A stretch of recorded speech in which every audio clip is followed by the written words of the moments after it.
On the road, yeah. For the interstate, past the white lines where the fields roll and the rivers break, you'll find a four-way stop sign, a church on the corner, and a dairy bar. Right in the middle of nowhere, it's the middle of everything I know.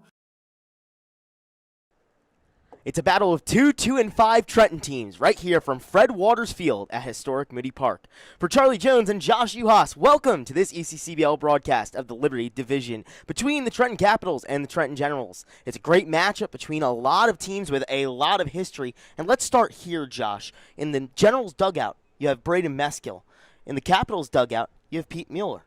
Pete Mueller was the head coach for Braden Meskill last year when he was a Capital. Now this year, those two are facing off against each other for the 4th time this season. Yeah, it's amazing the overlaps that you get to see across this league, whether it's coaching. We see the Conovers coaching against each other, and we see this where now it's a coach and player relationship, and they're going at it. So I think that's fun, and these teams have seen each other a lot early in this season. So far, the Gens able to take advantage against the Capitals this season, but I would not be surprised the Capitals kind of getting their groove. They're going to have a guy on the mound that they trust, and granted it is still early in the season, but I think both these teams sitting at 2 and 5, this is your chance early in the season to make sure that you're not falling behind, because 3 and 5 really you're set up fine to kind of jump back. If you fall to that 2 and 6 range, you're really putting yourself in a hole in this league where you're going to have to climb and get some tough wins.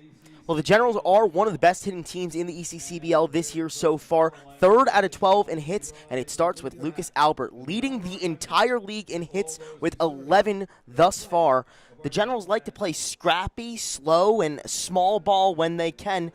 Do you think that style will work today against the Capitals? I think it's a style that can work. They just need to get those bats going on a consistent basis or get those timely hits, because you're getting a lot of hitting from Lucas Albert at the top, and you're getting some good bats. You have Destra bats in that lineup. You have Galasso, who's finding his way on base. And you have guys in this lineup that are going to be new, and I think that's going to be the fun part of today. Carlton Crane and Lucas Melton will be joining this Generals lineup, and they're both high school guys hungry to get their first at-bats this season. Now, Crane won't be playing in the field. He'll just be EH today. So I think that's going to be a dynamic, is to see how aggressive these young guys are, how well they're going to see this pitching, because it's going to be an experienced arm on the mound, and try and find your way through, get someone on base. Maybe a single will help kind of produce a rally where a walk, a single, we see in this league where it really only takes one moment and then everything just gets going and going. Usually those are how those big innings are kind of produced, and you put that pressure on the other team. I think the Generals, their game plan is to do that. Their problem this season has been getting that actual execution, and why they have those 5 losses so far. And I think against the Caps, they've done a good job of being aggressive so far this season, and I think that's their goal today. You mentioned the newcomers for the Generals. There are also newcomers and old returning faces for the Capitals as well. Liam Vellet joining the squad for Trenton today, a star at Northern Burlington, and a catching prospect who will be joining the Fordham University Rams come the springtime. And Jackson Wargo returning from his JUCO season in Florida, a Capital last year, returning back to Jersey. It's the 2, 2, and 5 teams taking off in Moody Park. Let's see who gets that 3rd win of the season today in the Battle of Trenton right here on Jersey Baseball Nation. Don't go anywhere. First pitch up next. Batting 8th will be the EH, number 9, Chase Cowell.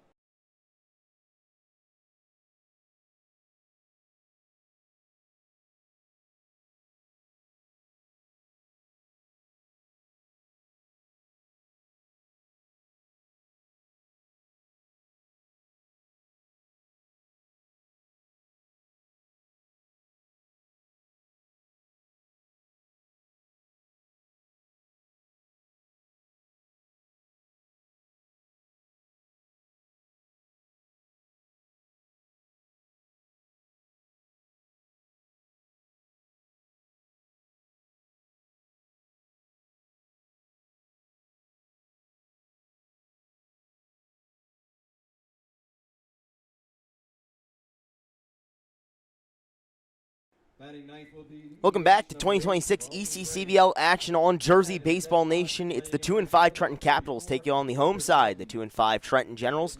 Let's give you the starting lineups today. First for the Generals, it will be Lucas Albert, TJ Francis, Antonio Destrabats, Chris Galasso, Sergio Hernandez, TJ Maglioso, JC Laquara, Jake Ruppel, Carlton Crane, and Luke Melton. Rounding out the lineup, two newcomers for the Generals. On the other side for the Capitals, it'll be Caruso, Wargo, Gill, Salmon, Tolbert, Wisman, Wilson, Kowal, Schulberg, and Barbash. Let's give you the defensive alignment for the Trenton Generals for this matchup today. It'll be Antonio Destrabats, TJ Francis, and Lucas Melton left to right in the outfield. Then Sergio Hernandez on third, Lucas Albert at short, Chris Galasso at second, Jake Ruppel at first, and Dane Jorgensen pitching to JC Laquara at home plate for the Trenton Generals and Braden Meskill's squad. Two experienced arms on the mound today in Jorgensen and Drizga, and it will be interesting to see how long these pitchers go. It is still early in the season, but they have a couple games on their belt. Both teams still trying to work their way up, 2-5 as we mentioned throughout, but I think for Jorgensen, you're looking to attack this lineup. We know that there's some strong bats. In Caruso, we've seen have extra base hit power. We've seen Gill, one of the more polished players in this league as a whole, and has shown so far this season. And even a guy like Salmon has the first cycle this season, and just a really strong lineup that you're going to have to get on early for Jorgensen and this defense. And we'll see how the new guys show up as well. Only one of them will be in the field, though. Lucas Melton, we'll see how he plays out in right. 5:04 the time as we get ready for first pitch. Dane Jorgensen rocks the leg, and we are underway with a first pitch strike from Jorgensen. 5:05, the official first pitch of today's contest. Supposed to be 6:30, but moved up due to the possibility of inclement weather. Jorgensen fires the 0-1, cut on away foul by Julian Caruso, 4 for 17 this season in the ECCBL, batting a .235 average with a double, 3 RBI, and 3 walks. No strikeouts so far at the plate for him as well, so putting a lot of balls into play this season, but down 0-2 early on. Jorgensen at the ready, stares down home plate and fires the 0-2 on the outside half of the zone. Behind home plate, the umpire, Matt Chris. Out in the field, Jay Rodriguez. What we've seen with the Capitals is a lot of lefty bats, so they're going to have that lefty-righty advantage a lot of the times in these matchups. And against Jorgensen, you're going to have to keep note of that. You're going to see a lot of guys in that lefty batter's box and just have to focus your approach on that. 1-2 up high, now 2-2. Jorgensen not trying to lose Caruso here.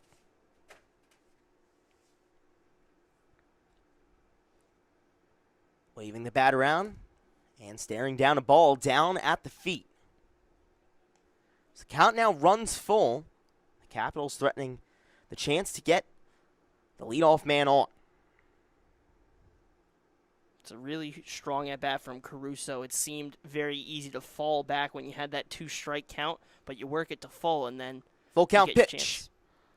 Popped up past the infield, and it'll bloop down for a hit. So Julian Caruso, the first man on for either side today. And the Capitals have a base runner with 0 outs. It's exactly why you fight for every single pitch of the at-bat, because it gives you that opening, and then you just put the ball in play. That's really all you have to do, and now you get the new hungry bat of Wargo now stepping into the box. Yeah, Jackson Wargo, a Capital last year, returning to the Caps this year under head coach Pete Mueller for the second time.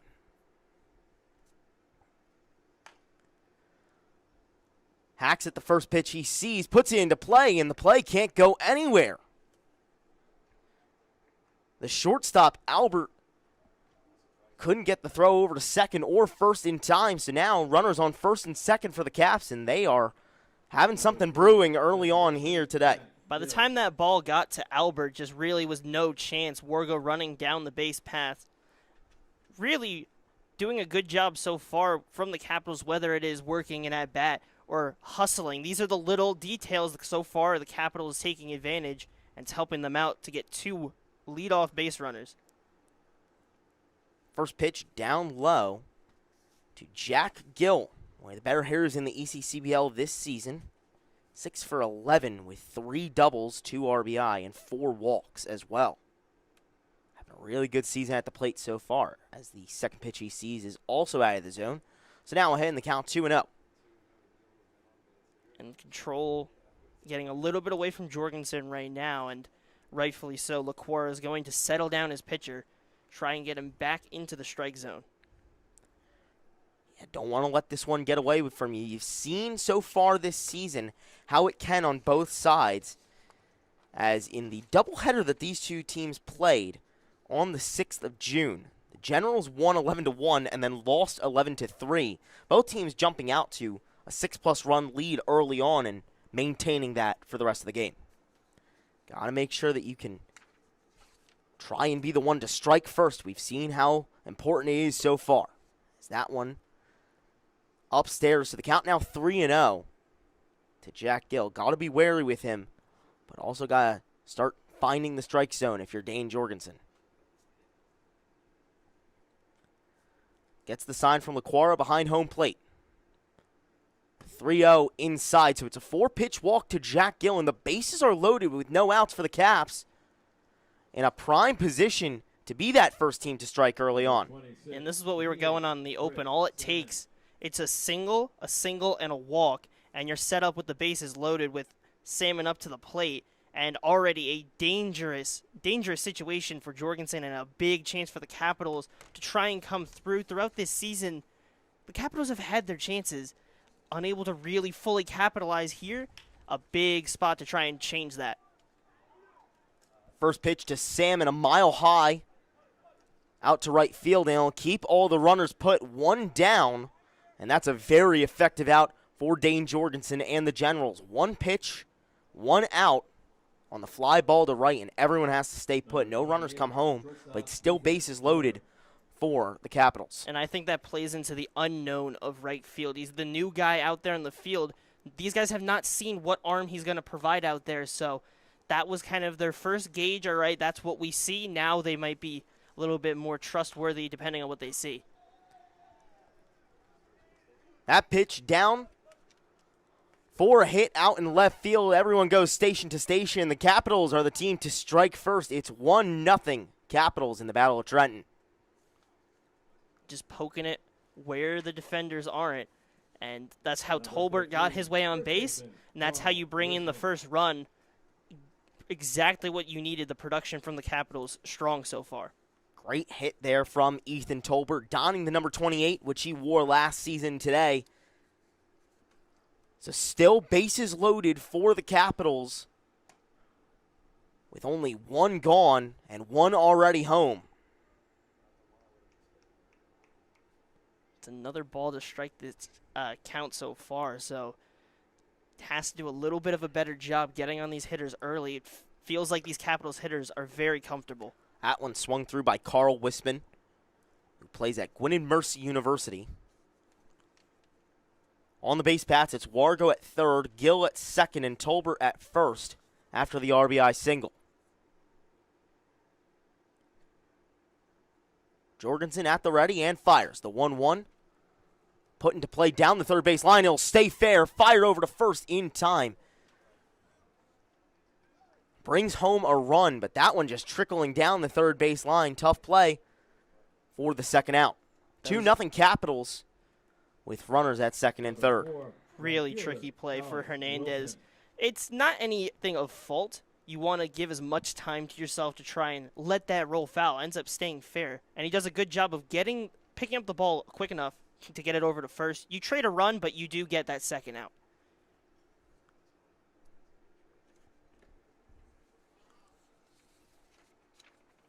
First pitch down low to Alex Wilson.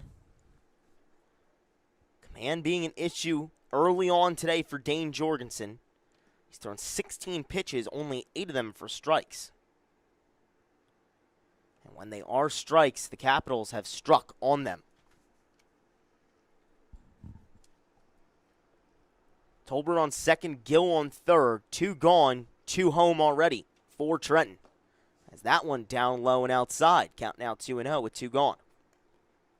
And once again, it's a 2-ball count, and the Capitals can feel comfortable being aggressive when they want to, but also to be patient, to make sure you're giving yourself that time, and you're leaving these runners in scoring position with a good chance to extend it. At one, a called strike from the home plate umpire, Matt Chris. It's count now 2-1 to Alex Wilson, who so far in the ECCBL 2026 season, 5 for 10 with an RBI and 4 walks to 3 strikeouts. Righty-righty matchup as that one in there for a strike yet again. So Jorgensen with a chance to get out of the inning with only 2 runs of damage. Can he do it? Alex Wilson trying to stop him at the plate. Very experienced hitter already, coming up on his senior year of college at Babson. 2-2 with 2 gone and 2 on. The pitch from Jorgensen. Lined into the infield and fired over to first for the 3rd out.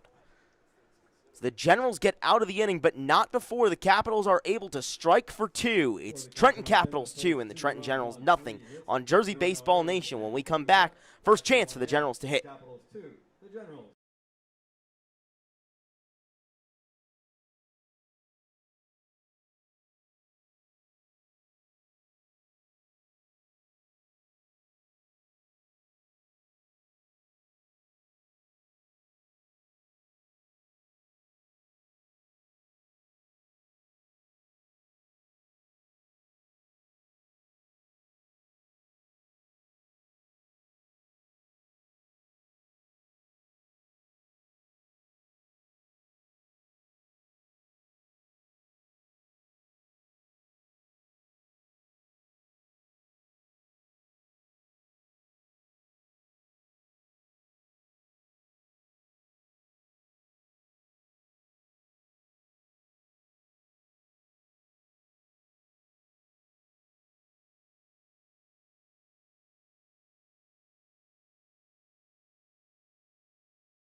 Back here for bottom 1 from Moody Park in Ewing. It's the Trenton Capitals 2. It's the Trenton Generals nothing.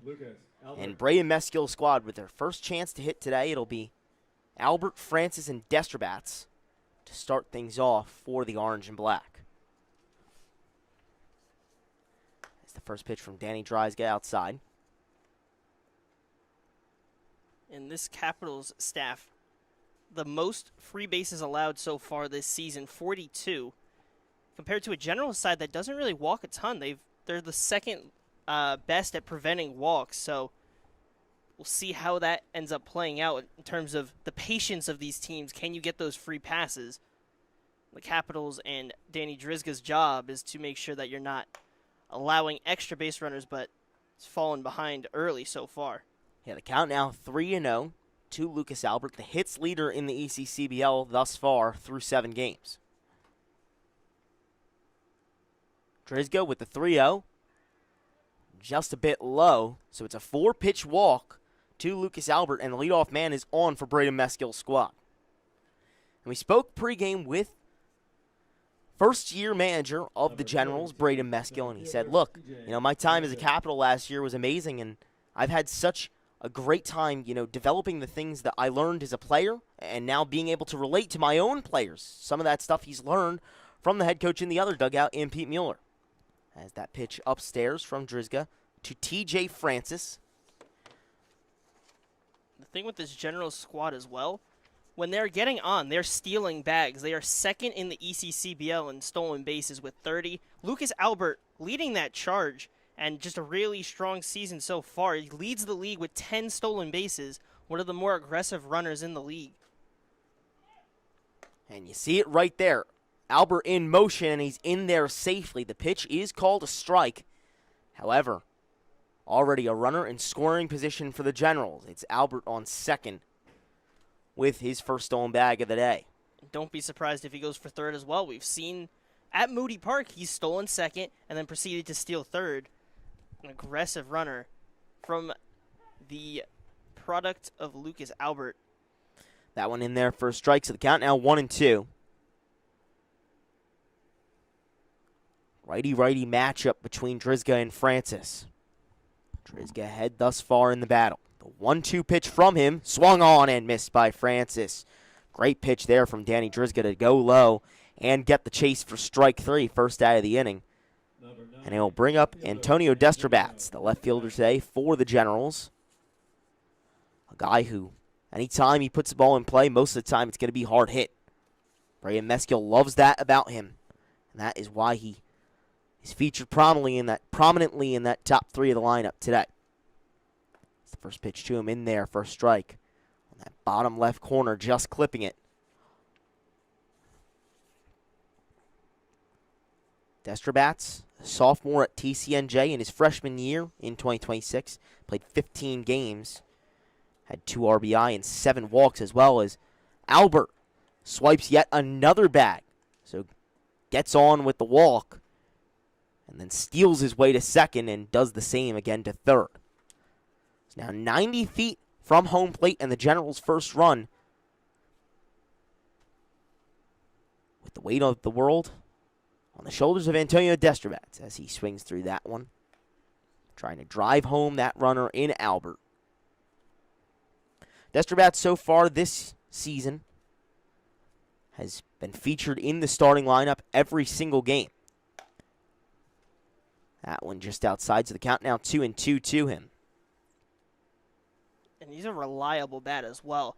It's not just getting base hits, he's hitting around that middle of the 200, like 250, 260 range, and he's just been able to get on base with walks.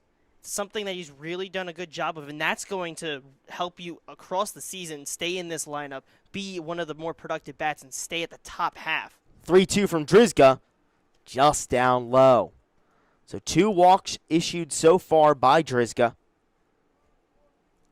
And puts runners on the corners for the Generals.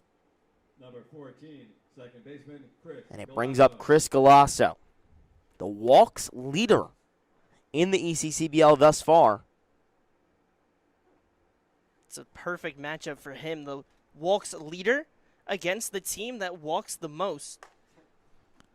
Has that one down low. He can't say he's looking for a walk every time, but I'm sure he's happy to take one. Already ahead 1-0. But that one in there for a strike. Nice little breaking ball. Finds the middle of the zone. Count evens up at 1. 1 gone, 2-0 Capitals, and runners on the corners for the Generals here in bottom first.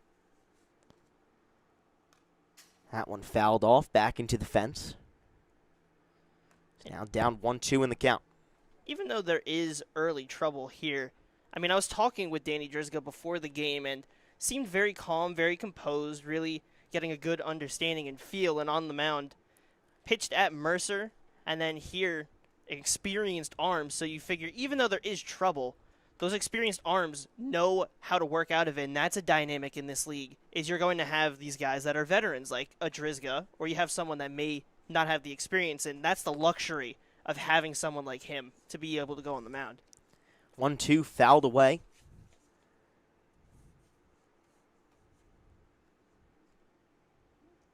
Albert on third. Destrabats on first as that one grounded up the middle. There's 1, and there is 2. So the Capitals turn a 6-4-3 double play to keep things scoreless for the Generals. It's the Trenton Capitals 2 and the Trenton Generals nothing right here on Jersey Baseball Nation. Heading to top 2 when we come back. There were no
EH, number 9, Chase. Welcome back to Jersey Baseball Nation. It's the Trenton Capitals 2. It's the Trenton Generals nothing. As we head to top 2, it'll be 8, 9, and 10 for the Capitals coming up to the plate.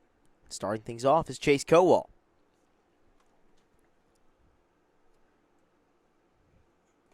As the lefty takes the first pitch for a ball. Kowal, a product of Misericordia. So far this season, 6 for 16 in the ECCBL. Good for a .375 average. 1 double, 5 times he's crossed home plate with 1 long ball as well as 6 RBI. So a very strong season, and rounding out that Capitals lineup today could put him in some solid positions to drive home some runs or cross home plate himself. 1-0 from Jorgensen. Down low once again, so the count now runs to 2-0. And with home runs and with power, Moody Park has been coming alive. I mean, the last time we were here, Chanel Maldonado with a homer, and then another one for the Bayshore Dirty Birds. So, I mean, potentially we're seeing Moody Park kind of come to life a bit. That one, a golf swing from Chase Kowal. Whiffed on, so 2-1 now. He had 2 homers for the Dirty Birds the last time out here at Moody Park. However, they were unable to come up with the win. Mammoths take it down 14-10. Jorgensen kicks and fires the 2-1 upstairs. It's the count now 3-1. We've talked with a lot of these managers, and they've said, look, 2-1, 3-1 are leverage counts. Use them to your advantage and try and find your way on base. And don't be afraid to swing in a 3-1 count. We'll see if he does here. The 3-1 from Jorgensen down low. And instead, Chase Kowal will take first base on a walk. Number 2. It's a dynamic we're going to follow throughout this game with this matchup is the free pass. And then, by extension, after that, what do you do after you get someone on base? Last inning in the first, Capitals did an incredible job of manufacturing those runs, making sure you're getting hits and walks to bring these guys around. And they're trying to do that again off of Jorgensen. You get another leadoff guy on. Yeah, first 3 guys got on for the Capitals in the last inning. Caruso and Wargo with singles, and then Jack Gill a walk himself to load the bases with 0 outs. They brought home 2. We'll see what they can do here in top 2.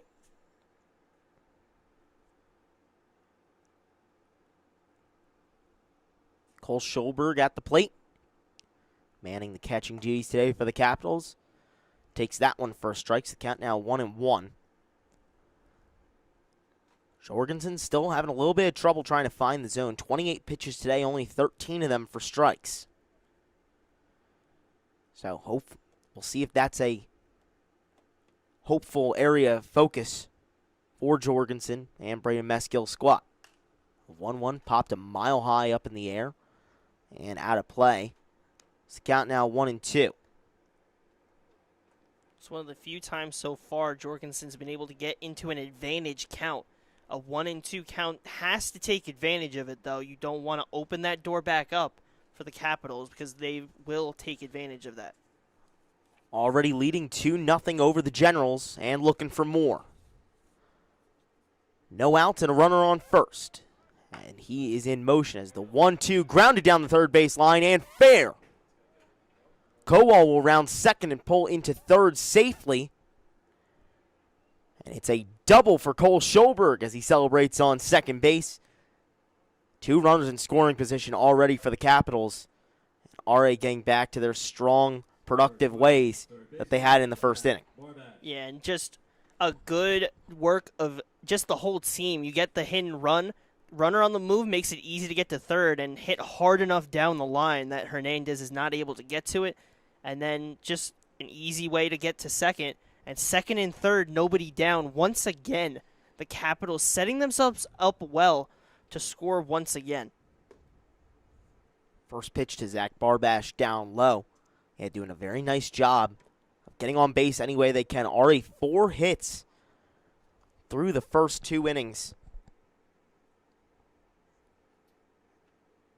Also 2 free passes already issued by Jorgensen for the Generals. So 6 base runners so far Is that one outside? Barbash threatening to be the 7th. So far in the ECCBL season, 4 for 13 with a homer, 5 RBI, and 3 strikeouts at the plate. Boasting a .308 average, trying to improve on that here in his first plate appearance. Is that one blocked very well by J.C. LaQuara. Caught him down at the knees, but ended up getting the glove down in time. And Barbash, even when you go to Ramapo, really strong hitter, 71 at-bats, 296 average, and 947 OPS, and 2 homers. Very effective when he comes to the plate. In a perfect position, rounding out the lineup for the Capitals today as the 10-hitter. Already way ahead in the count. We'll see if he has the green light. The 3-0 from Jorgensen in there for a strike. Bat held on the shoulders as the count now moves to 3-1.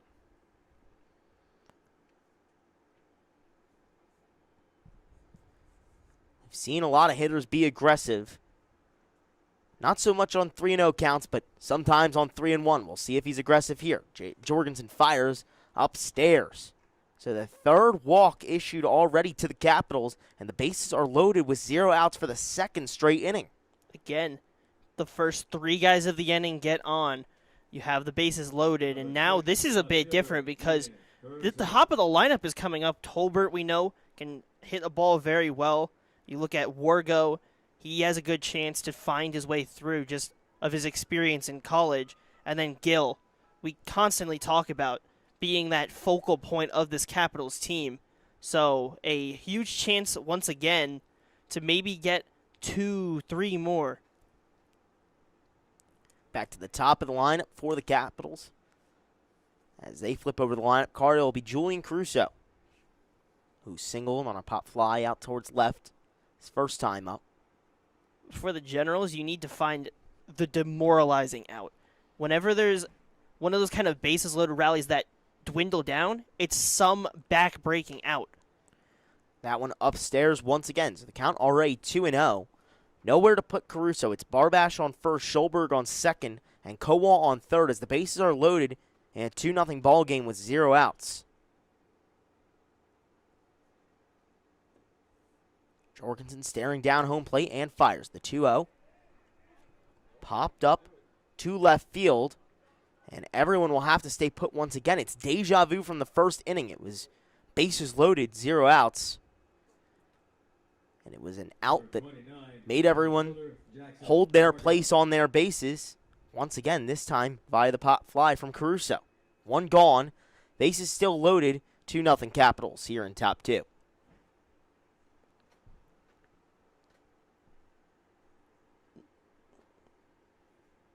Wargo in his last time up had that kind of little weak-ish ground ball to short. Got to Albert a little bit too late for him to have a chance. First pitch to Wargo, fouled off. So he's going to look for a better shot at trying to get a harder contact on it. Jackson Wargo had his last season at Eastern Florida State College at the JUCO level. Prior to that was a Longwood Lancer out in Virginia at the D1 level. Some strong programs down there in Florida. 0-1 to Wargo outside. Fun note about Jackson Wargo, it's his first game with the Capitals this season, but last year he was a teammate of the manager in the other dugout in Brady Meskill. So, has a little bit of rapport with him. Meskill only a couple years older than the outfielder for the Capitals today in Jackson Wargo. The 1-1 to him, swung on and missed. Great pitch there from Jorgensen. Went with the low heater. Blown by Wargo, so the count now 1-2. The Generals looking for the second eye of the inning.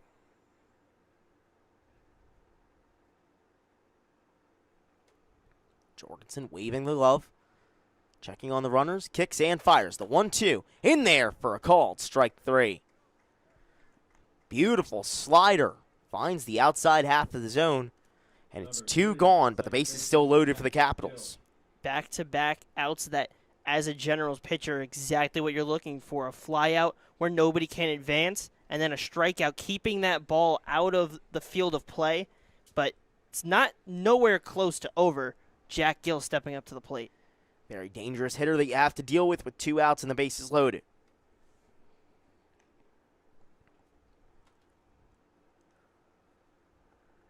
First pitch to Gill was a ball. Plays at Wheaton College out in Illinois. And in 162 at-bats, had a 364 average. A whole lot of power in that bat as he flies that one out to left. And the bases are left stranded for the Capitals in the second inning. They load them with no outs.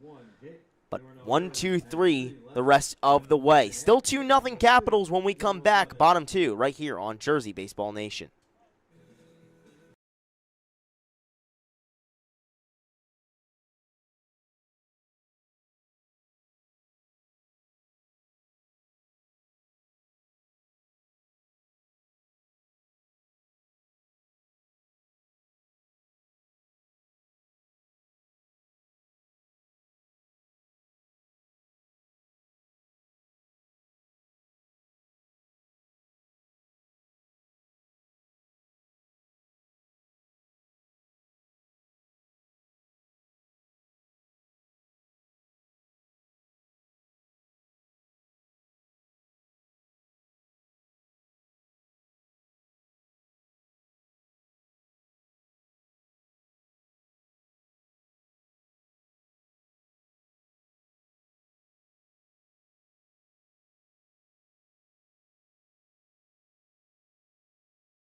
Welcome back to Moody Park in Ewing. It's the Trenton Capitals 2 and the Trenton Generals nothing. And a matchup that has serious standings implications for the Liberty Division. As you take a look at the ECCBL standings thus far through 7 games, it's the Kings leading the Liberty Division, but the Generals and the Capitals stacked together at 2 and 5, tied for 4th place. A win today would get them closer towards the top of the pack in that Liberty Division. Yeah, and if you get a loss today, you fall to 2 and 6. Really doesn't put yourself in a great spot. Still a long season, but you're going to have to rack up some of these wins. And this is your chance against the other Trenton team. Try and get that bragging right over them and move your way up. First pitch to the leadoff hitter in bottom 2, Sergio Hernandez. Inside for a ball. Second one put into play. Over to the shortstop. And fired over to first for the first out for the Capitals. Tolbert with a nice, easy scoop to get the first out. Let's give you the defensive alignment for the Trenton Capitals today. It's Julian Caruso, Jackson Wargo, and Alex Wilson left to right in the outfield. Zach Barbash at third, Ethan Tolbert at shortstop, Jack Gill at second, Carl Wisman at first, and Danny Drizga pitching to Cole Schulberg behind home plate.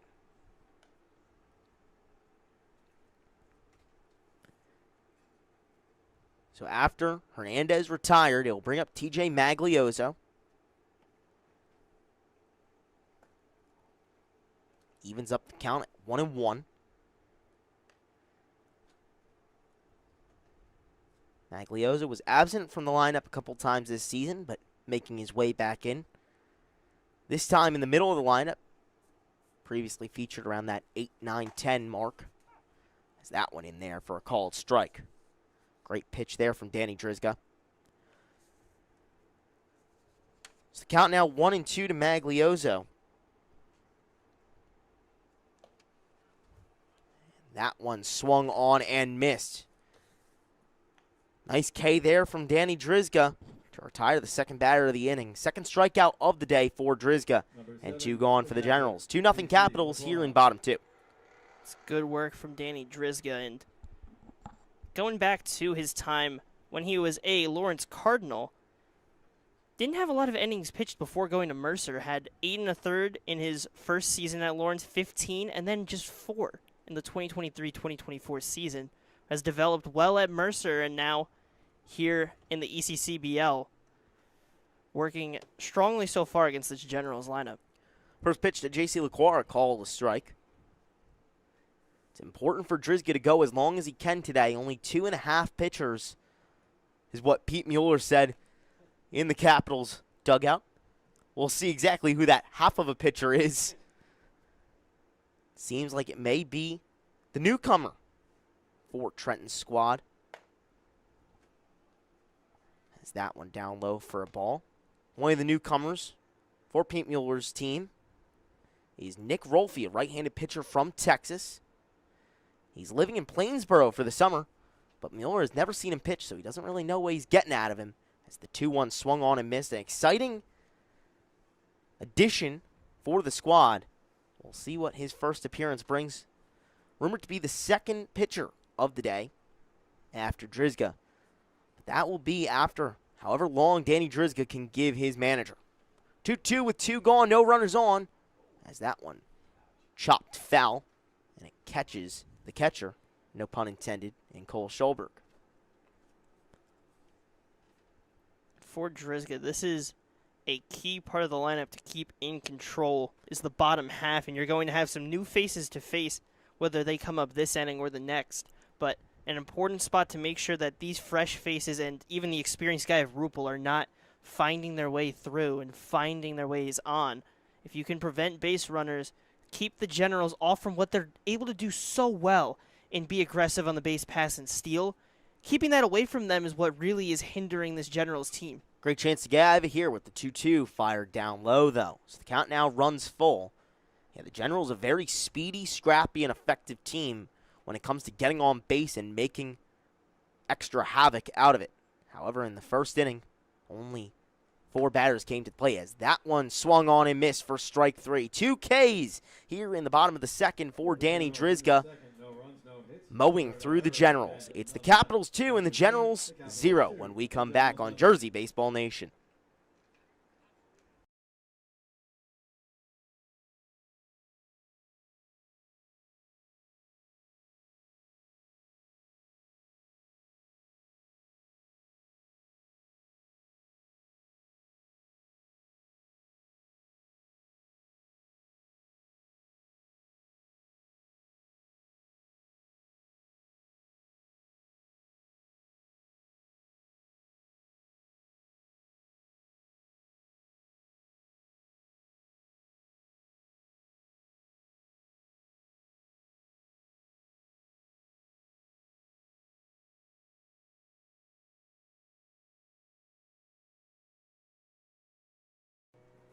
Back here for top 3 from Moody Park in Ewing. It's the Capitals 2 and the Generals nothing. And we spoke with one of the Capitals' best hitters in Chris Salmon pregame about the first ever cycle in Capitals history. He hit it earlier on this year. This is what he had to say about it. Yeah, so hitting for the cycle, obviously it was the first time I've ever done that. Probably the most memorable thing from it was after the first inning and I hit the triple. I had said, now that I got that out the way, I can hit for the cycle. Thought that was pretty cool.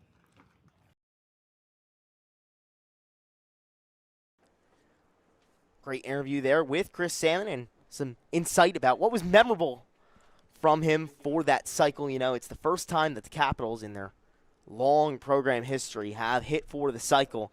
And, you know, he said after he got on base with that triple in his first at-bat, well, I got the hard one out of the way. Let's get the rest of them. And he did exactly that. Yeah, able to knock it out. I mean, we had a close one with Lucas Albert, and when he had it, he did not know that he was up for that cycle. So for Salmon, it's a little bit more special. You get that realization, ooh, I'm getting closer. I have the checklist. You know, you just pull out a list, and you're like, okay, I look back at my at-bats. I had, okay, a single here, okay, triple, double, home run. I'm like, wait. I have the cycle, and I mean, it's amazing to see so early in the season. And the most impressive part for Salmon is that was his first 4 at-bats of the game. Yeah, already had the cycle by the end of the 5th inning. Quite the accomplishment. So congrats to Chris Salmon, and hopefully a sign of more to come as he's the leadoff batter for the Capitals in this inning. It will be 4, 5, and 6 for the blue and red. Salmon, Tolbert, and Wisman, with Salmon leading things off. Jorgensen looking for a better start than the last 2 innings. Last 2 times, the first 3 guys have gotten on base have to stop them if you want to keep this game at 2-0. Oh, he must have been listening to you, Josh, as the first pitch in there for a strike. Got to be careful, though, with a dangerous hitter in Chris Salmon. 300 average with that one homer that was a part of the cycle and 7 RBI already in the league season. That one down low, so the count now even at 1. Salmon goes to school just no less than 10-15 minutes from here at TCNJ in Ewing. Is that one inside on him. A member of the Lions, hoping to continue a strong collegiate year here in the ECCBL. Had 25 strikeouts to 18 walks, however 9 RBI, so very effective with runners on when he was at the plate. As that one popped out towards center, ranging and blowing a little bit towards the left. Not a ton of wind here, so TJ Francis able to track it down in left center for the first out. Strong swing, but just that little smidge under it that doesn't end up going over the fence, stays in for Francis to get to it. But that's exactly what we were talking about, the power that he can provide. You see that already shown there. But for Jorgensen, that's a trade you'll take. You get that first out, and now you can really try and get to work. Looking to keep things at a 2-0 lead for the Capitals as he faces them here in top 3. Second man to the plate for those aforementioned Capitals is Ethan Tolbert, singled out towards left his first time up. As the 0-1 down low and inside.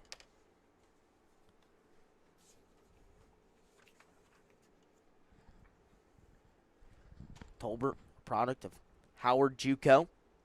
7 for 25 so far in the 2026 summer ball season with 2 triples and 2 doubles.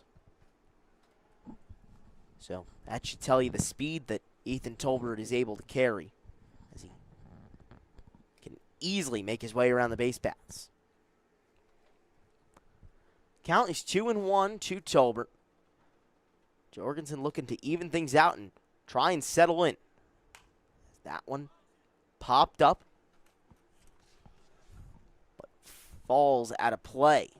It was ranging back towards this fence that guards us here in the press booth, and just fell a tad over it. So the count now even at 2, and a chance for Dane Jorgensen to get his second eye of the inning. Already up to 50 pitches. 25 strikes amongst those. Has faced 14 batters and laying 2 runs as well as 3 walks issued already. Jorgensen set, delivers upstairs. The count now runs to 3-2. Yet another full count that Dane Jorgensen is facing, his 3rd of the game so far. Yeah, and it's just making this outing a bit difficult for him. It's not been a complete blow-up start. Still doing a good job, limited the damage last inning, and then just trying to work on that, but not what he wanted with 1 down. Payoff pitch outside. So it's a 1-out base runner for the Capitals, trying to tack on more. Already leading 2-0 here in top 3.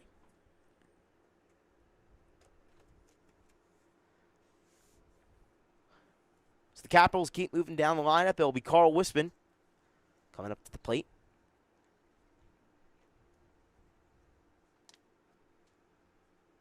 As the first pitch he sees fouled back.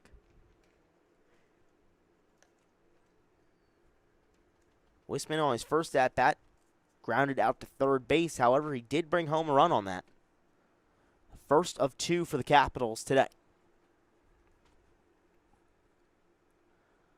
0-1 with 1 out and 1 on. Upstairs, back pick to first, not in time. Solid throw from LaQuara. However, with the first baseman Ruppel just a tad off the bag, unable to get the speedy Tolbert as he scampered back to first. Jorgensen checks on Tolbert. Kicks and delivers. The 1-1 grounded up the middle. Tags out the runner on his way to second and throws out the batter at first. It's an unconventional 4-3 double play as with a tag and a high throw, they get 2 outs. 2-0 Capitals heading to bottom 3 after this break. After 2.5, the Capitals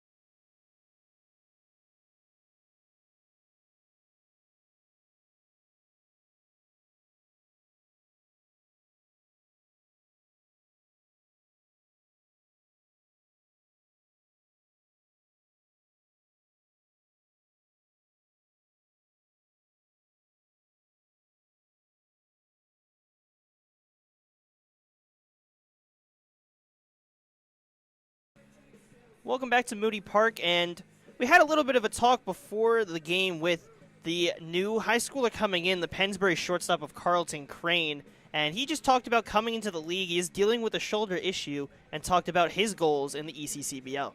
I'm just trying to get a ton of ABs in the summer, help the guys win some games too.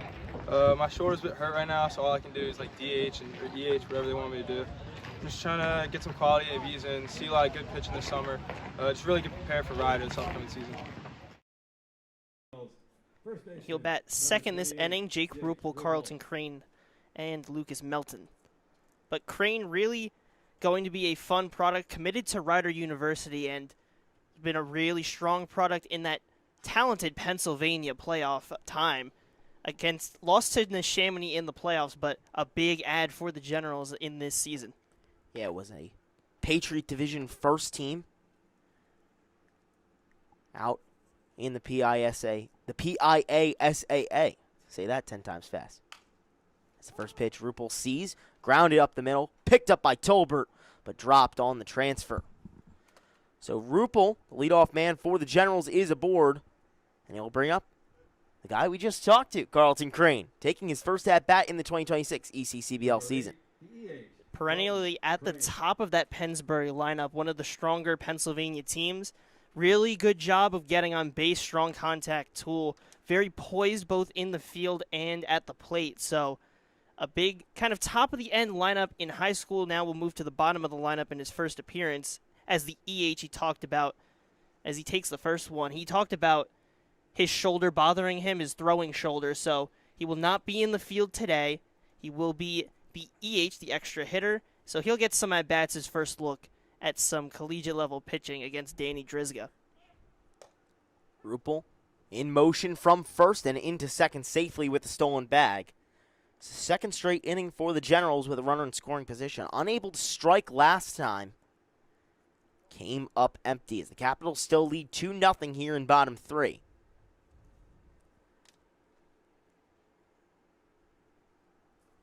So Drizga checks on Rupel, now at second. Kicks and deals the 1-1. Grounded to third. And fired over to first. Rupel will try and advance to third, and he will do so safely. It's the first at-bat from Carlton Crane in the summer ball season is a ground out. However, it does advance the runner. Now 90 feet away once again for the Generals. Good play in the field, and that's a speed. You get your first look at Crane's speed, made that a tough play, and a good job from Rupel. Smart base running, moves over to third, and you have a runner just 90 feet away with one down. So while it's not exactly the perfect result, it's a productive out for the Generals. He'll bring up another newcomer in Lucas Melton as the first pitch he sees pop deep to center field. Melton around second. He is on his horse, and he will pull into third safely. It's an RBI triple for Lucas Melton, and the Generals are on the board. Heck of a first at-bat in your 2026 ECCBL season, Lucas Melton. Really strong job from the new face of Lucas Melton, and man, did he get a hold of that one. Sent it over into center field. Nothing Wargo can do about it but try and chase it down, and Melton gets his way around to third, and once again, you're in that same spot, runner on third, one down, and you've cut that deficit to one. Turns over the lineup card for Braden Meskill's Generals, and he'll bring up Lucas Albert, one of the most effective hitters this season so far, with a chance to tie things up. So trio of high school guys getting their production in and really moving things around. Starts with Rupel getting on base, the experienced guy, and then the high schoolers working it around and bringing a run home, and Albert trying to do the same. 1-1-2, Albert whiffed through. So the count now 1-2 with one gone and a runner on third. Already 2-1 Generals, or 2-1 Capitals, excuse me, as the Generals get on the board for the first time today. 1-2 from Drizga. Down low but blocked by Cole Schulberg. Nice block at the knees. Otherwise, that one might have skipped away and brought home the tying run.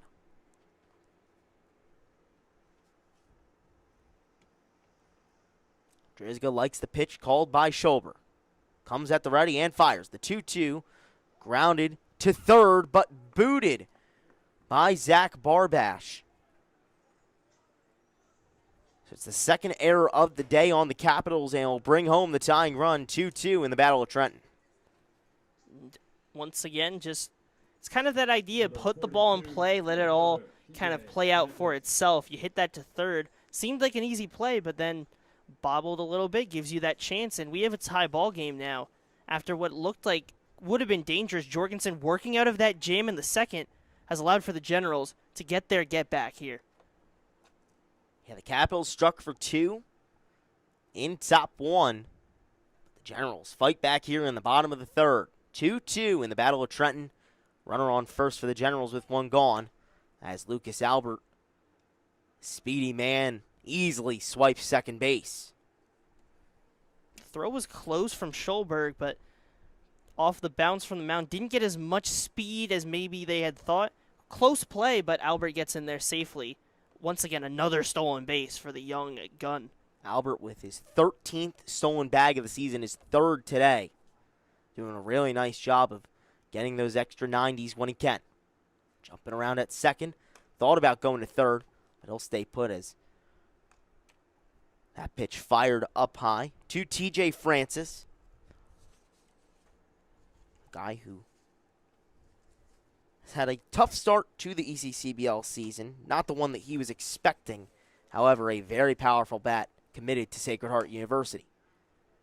As the 2-0 turns to 3-0. Just a bit high to the tall Francis. Comes from the Hun School right around the corner in Lawrenceville. As he stares down a 3-0 count. Albert dancing around at second. He will take off. The pitch in there for a strike. No throw to third. So Albert with his 14th stolen bag of the season. Really just racking up those numbers. You have to figure that Lafayette squad, when they look at the film, that's what they're going to love to see. Albert just showing that aggressiveness, getting good reads, and getting stolen bases. 3-1 to Francis. Popped up. Might split the infield and the outfield. Instead, it's gobbled up by the second baseman in Jack Gill for the second out of the inning. Albert has to stay put at third. And Francis takes the disheartening trot back to the dugout. So 2 gone and a runner on third for the Generals, trying to take their first lead of the day. The fun thing with that one, Gill and Albert having a little bit of a fun cat and mouse.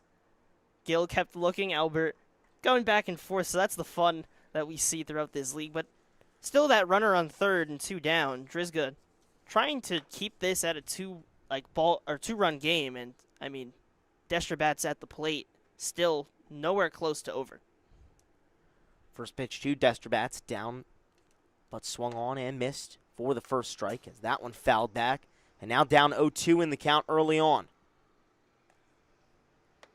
Drizga with a chance to get out of the inning and only give up 2. Still 2-2 Caps and Gens here in bottom 3 for Moody Park.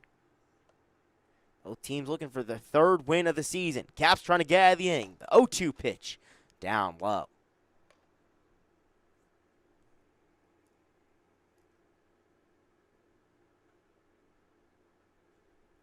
That pitch, the 50th of the day from Drizga. Here's the 51st, the 1-2, up and out. So the count now levels at 2, with 2 outs in a 2-2 ball game. Whole lot of 2s. Indeed, there is.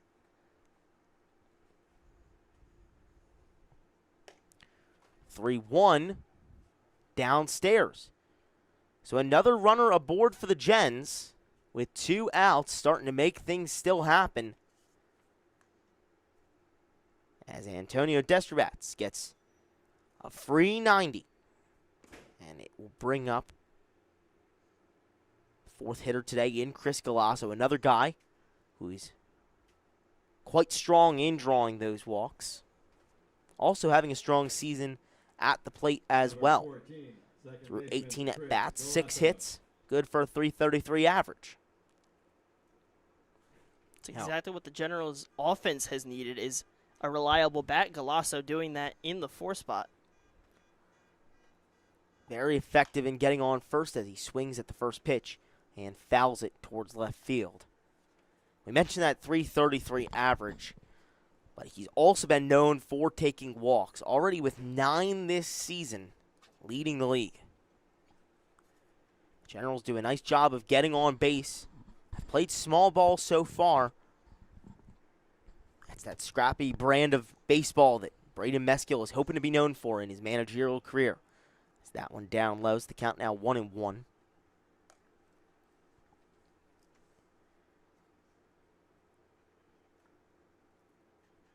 Colosso's last time up, grounded into a double play, 6-4-3. Runners on the corners for the Gens with 2 outs in a 2-2 ball game as Galasso pops that one out towards left field. And Caruso able to easily corral it. However, the Gens strike for 2 on a couple of hits and a couple of walks. As we head to top 4, it's 2-2 in the battle of Trenton. Don't go anywhere. More ECCBL action right here on Jersey Baseball Nation after this break.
Back to Ewing for top 4.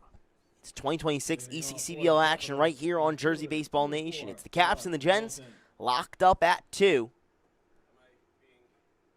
Caps a little bit more productive at the plate. However, a couple costly errors have led to 2 runs from the Generals to tie things up in the bottom of the 3rd. Dane Jorgensen back out for his 4th inning of work.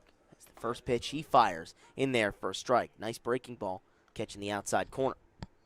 And after that trouble in the 2nd, did a good job getting a clean inning in the 3rd. And now it's given the Generals a little bit of new life and completely flipped this game. Starting to settle a little bit as that one in there for a called strike as well. Back-to-back called strikes on Alex Wilson.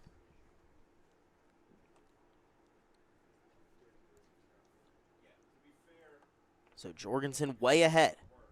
Wilson already 0 for 1 on the day, trying to not be 0 for 2 as the 0-2 pitch down low skips away. No runners on, so no problem there. Leadoff man is Wilson. After him, it'll be Kowal and Schulberg. Schulberg the catcher today, but a chance for him to maybe possibly sub out in the next couple innings for the newcomer for the Capitals, Liam Vellitt. We'll see if that ends up happening, and we'll keep you in the loop. Jorgensen kicks and delivers the 1-2 outside. Count now locked up at 2, like our score. 2-2-5 teams battling and trying to find their 3rd win of the season and not fall behind the rest of the pack in the Liberty Division of the ECCBL. Jorgensen already up to 61 pitches. Here's his 62nd as that one runs way inside on Wilson. Had to turn away from it. Slow breaking ball. Couldn't find that inside corner.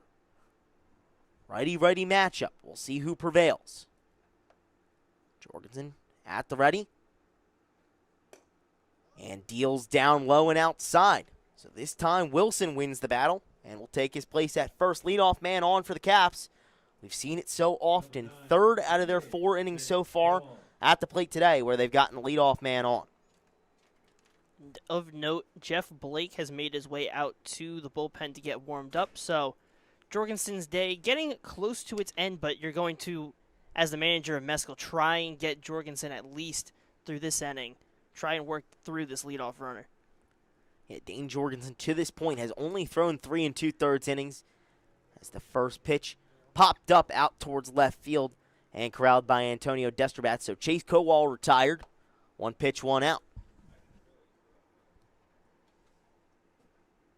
Number 2, catcher Jorgensen Cole Schulberg. with 2 appearances so far this season coming into today. 3 2/3 innings. 1 earned run in those 2 appearances. Having a nice season so far. Only allowed 2 today.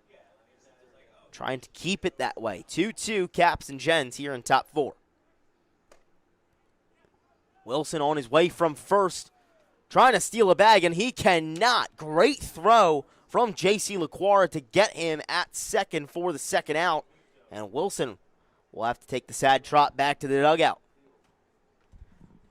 That is a lifeline for Jorgensen on the mound, and now you have 2 down, focus on the batter, and a chance to get a clean inning.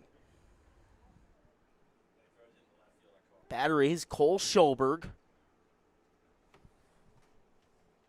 So the base runner eliminated for the Caps. As that one outside.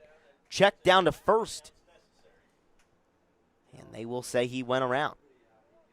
So count now 0-1 with 2 gone and no runners on in a 2-2 ball game.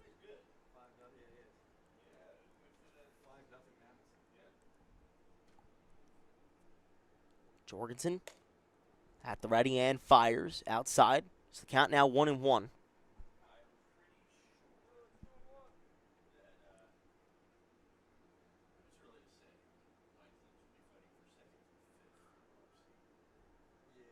No traffic on the base paths for Jorgensen. 1-1 outside. So the count now 2-1.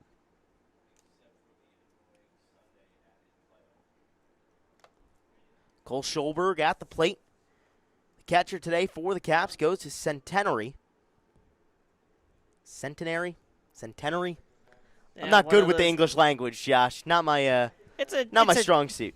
I agree. It's a tricky language. I wish I could say I was bilingual. I'm not even unilingual. Unfortunately, that pitch have to be the outside same. now 3-1.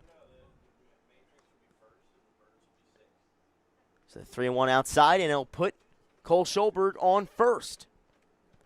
3rd walk of the season for him.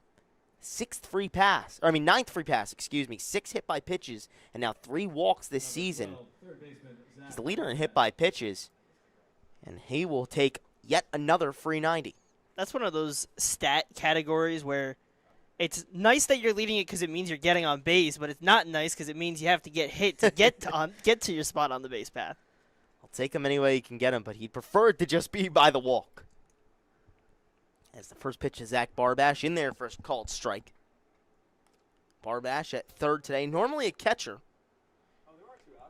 Had an error earlier in the game that brought home that second run of the day for the Generals. So, a new position so far in the summer ball season, maybe being a little bit tricky too. As the throw over, pick-off attempt at first, not in time. Schulberg has to quickly run back. 2 gone, 1 on, 2-2 ball game here in top 4. Jorgensen turns and fires. 0-1 now turns to 1-1. That one just a tad off the plate. He made sure he got a full look of that pitch, and now after a walk and now a 1-1 count, just trying to get as good of looks off of Jorgensen as he can. Has improved his control over the past couple innings. Back pick, not in time. Really trying to hold Schulberg on at first. So the count now 2-1. Jorgensen deep into his start already. 72 pitches. They're 3 2/3, equaling his amount that he's already thrown this season. 4 hits, 2 earned runs, 6 walks, and a K. But it would be huge for the Generals if they could get him through the remainder of this 4th inning. 2-1 inside. Jeff Blake is at the ready in the bullpen. However, first-year manager Brea Meska would prefer not to have to use him until the fifth comes.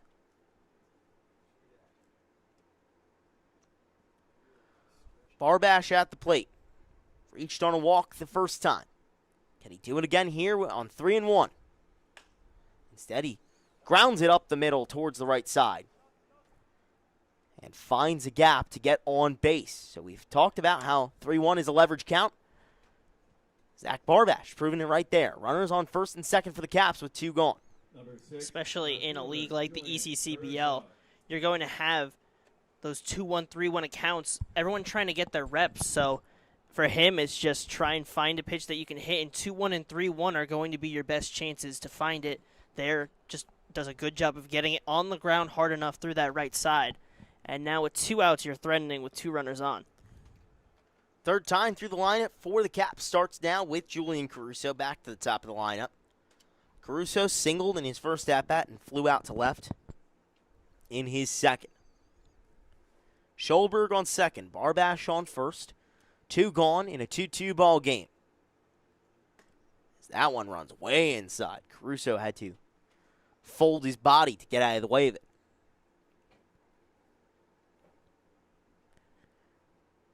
Jorgensen up to 75 pitches. That one is 76th.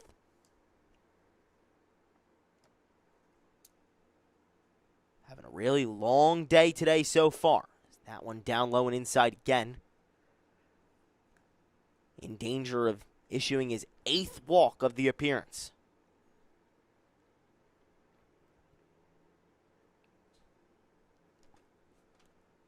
Count now 3-0 to Caruso. Runners on first and second. Pitch from Jorgensen inside yet again. So it's a 4-pitch walk to Julian Caruso. And the bases are loaded for the 3rd time today for the Capitals. And it looks like there's a chance that may do it for Jorgensen. Instead, actually, no, it's Ryan Conover coming out of the dugout to talk to Jorgensen and see what's up. Maybe give him some strategy on how to get through the rest of this inning. Bases loaded for the Caps. A chance to strike once again. It would be their first time doing so since the first inning. There's a chance also they're getting Blake some more time to get ready, but he will stay in the game. But even still, with Jorgensen staying in, you get Blake more work in that pen, more time. And it'll be Jorgensen's job to find his way out of it. Blake waiting in the wings just in case, as Josh just mentioned. Number 29, center fielder, Jackson. And you're completely right about that. If he needs that little extra bit of time, I'm sure he'll be happy to take it. Any extra chance to warm up and possibly come into a threatening spot. Close things down here in top 4. Bases loaded for the Caps in a 2-2 ball game as the first pitch to Jackson Wargo upstairs. It's Schulberg on third, Barbash on second, Caruso on first. I mean, your first appearances of the season, one of the biggest spots for Wargo to come up in a experienced guy in this league, but still your first reps on the season. Yeah, had a strong year last year with the Capitals, taking his first appearances today. 1 for 2 so far with a single and a strikeout. The count tied up at 1s. 2 gone, 3 on. The 1-1. Right down Broadway for strike 2. Great pitch there from Dane Jorgensen. With a chance to get out of the inning now. Strand 3 more Capitals runners. Jorgensen taking a real deep breath.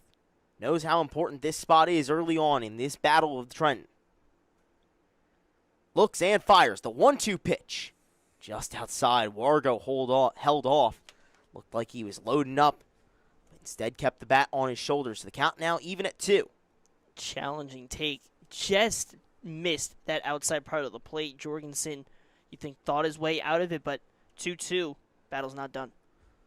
2-2. 2 outs. 2-2 ball game. Bases juiced for the Caps. Jorgensen, the pitch. Fouled off by Wargo. So we'll rewind and do it all over again.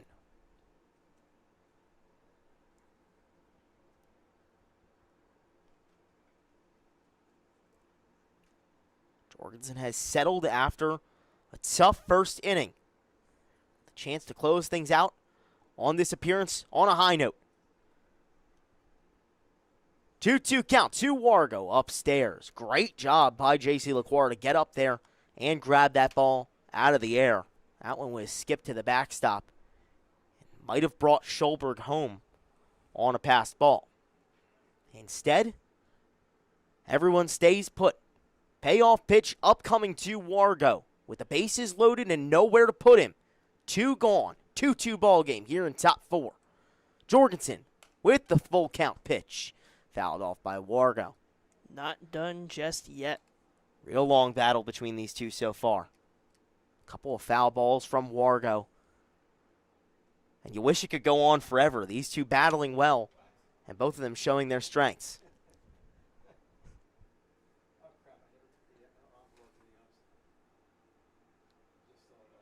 We'll try it again.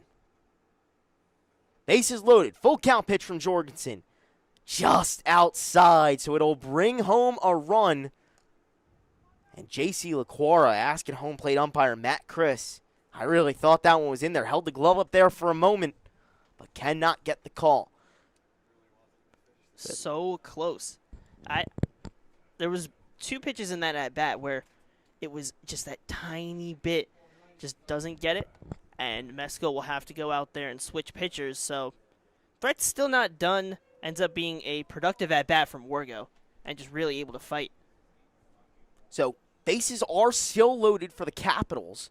3-2, they lead it after the 7th walk of the day issued by Dane Jorgensen, and that will do it for him. 2 outs with the bases loaded, but unable to get out of it. Final line for him, 3 2/3 innings pitched, 5 hits allowed, 3 earned runs, 8 walks, and 1 strikeout. 86 pitches, only 37 of them 4 strikes. And, he had some strong points in this appearance today, Josh, but it seems just like the weakness of the walks just got to him. It felt like he was working his window to get out of it. He escaped that jam in the second. The Generals get the runs to back him up, but then this inning has kind of gotten away from him, not where he wanted it, and he's just trying to fight and fight and fight for that out. He had the fly out, and then the caught stealing helped him out to get to the second out, but then it's been a single. It's been a walk and then another walk. So Jeff Blake's job is to limit the damage, and for Jorgensen on the day, seemed like a bit of a mixed bag, but not a terrible outing from the starter. Has given this team a chance and kept it close. And he did eat up some of those innings, after you saw things get away from him a little bit in the first. You didn't know how many pitches he would end up throwing. Well, the final number is 86. However, in that first inning, threw almost 30. So, didn't know how the rest of the start would go. He rebounded well, but couldn't close things off on a high note. 3-2 Capitals here in top 4, and a crucial Liberty Division battle where the winner would jump the other. They are 4 and 5 in the standings right now based off of tiebreakers, but both with the same record. It's so crucial to try and fight for position and really end up towards that top 3 of the Liberty Division in the ECCBL. Yeah, and these matchups between these two teams ever so critical because, as we talked about, they're in that similar spot. And really, all it takes is one win, and then you rebound. Your next starter gives you something. Your next starter gives you something, and you try and build kind of a rapport and build a streak. And it starts from winning a game like this against someone at your level at that moment and try and get that heads up on them. Caps have already gashed the Generals for 1 here in the 4th inning with a chance for more. 3-2 Capitals leading, and the first pitch from Jeff Blake in there for a strike. Jorgensen still responsible for all 3 runners on base right now. It's Barbash at 3rd, Caruso at 2nd, and Wargo at 1st. And Jack Gill, a threatening hitter at the plate as he grounds the second pitch up the middle to Lucas Albert for the 3rd out. So a couple pitches for Jeff Blake, and he is out of the 4th. However, not before the Capitals get one more. It's 3-2 in the Battle of Trenton, with the Capitals leading the Gens right here on Jersey Baseball Nation. Bottom 4 coming up next, with the Generals trying to strike back.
Leading off for the Back here Generals.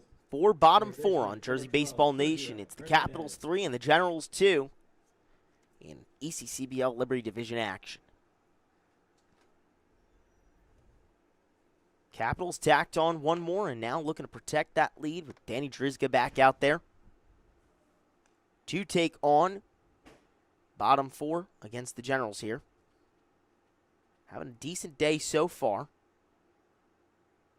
Has only thrown 56 pitches and gotten through 3 innings of work, mostly handily. That one down low. It's count now 1-1. And his last time on the mound, gave up 2 runs, but only one of them was earned after an RBI triple, and then an error led to the second one crossing home plate for the Gents. Here in bottom four, he'll face Sergio Hernandez, who's the leadoff batter right now for the Gens, then TJ Maglioso and JC LaQuara. Count now 1-2 to Hernandez as Drizga fires for strike 3 upstairs. And Hernandez swung straight through it for the first out. Strong strikeout stuff so far from Drizga, 4 on the day, and it's a mix, whether it's the breaking pitch that time, gets it by with the fastball, so a strong work from Drizga to start that inning, but you're going to have to get that second out. We're seeing where these teams are able to get 1, maybe 2 outs, but then kind of hitting a block. Strikeout total up to 12 on the summer ball season for Danny Drizga so far. Already with 4 today, as Josh mentioned. Showcasing his strong stuff, as now he faces second hitter to come to the plate here in bottom four in TJ Maglioso. Maglioso went to Central Connecticut State as he grounds that one up the middle. Actually off towards the left for a single there. Looking for a home and showcasing some of the great hitting that he can do right there. 1 runner on now for the Gens with 1 gone. And a little bit of a miscue. Ball kind of just rolls down, and Maglioso takes advantage of it and advances to second. Great catch there, Josh. Yeah, the ball skipped away as it was lazily thrown over to first and ends up near the fence. So Maglioso now into scoring position.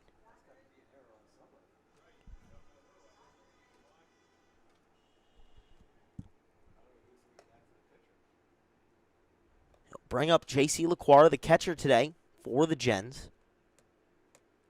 Doing a nice job behind the backstop, catching a few errant balls and making sure runners stay put so far today.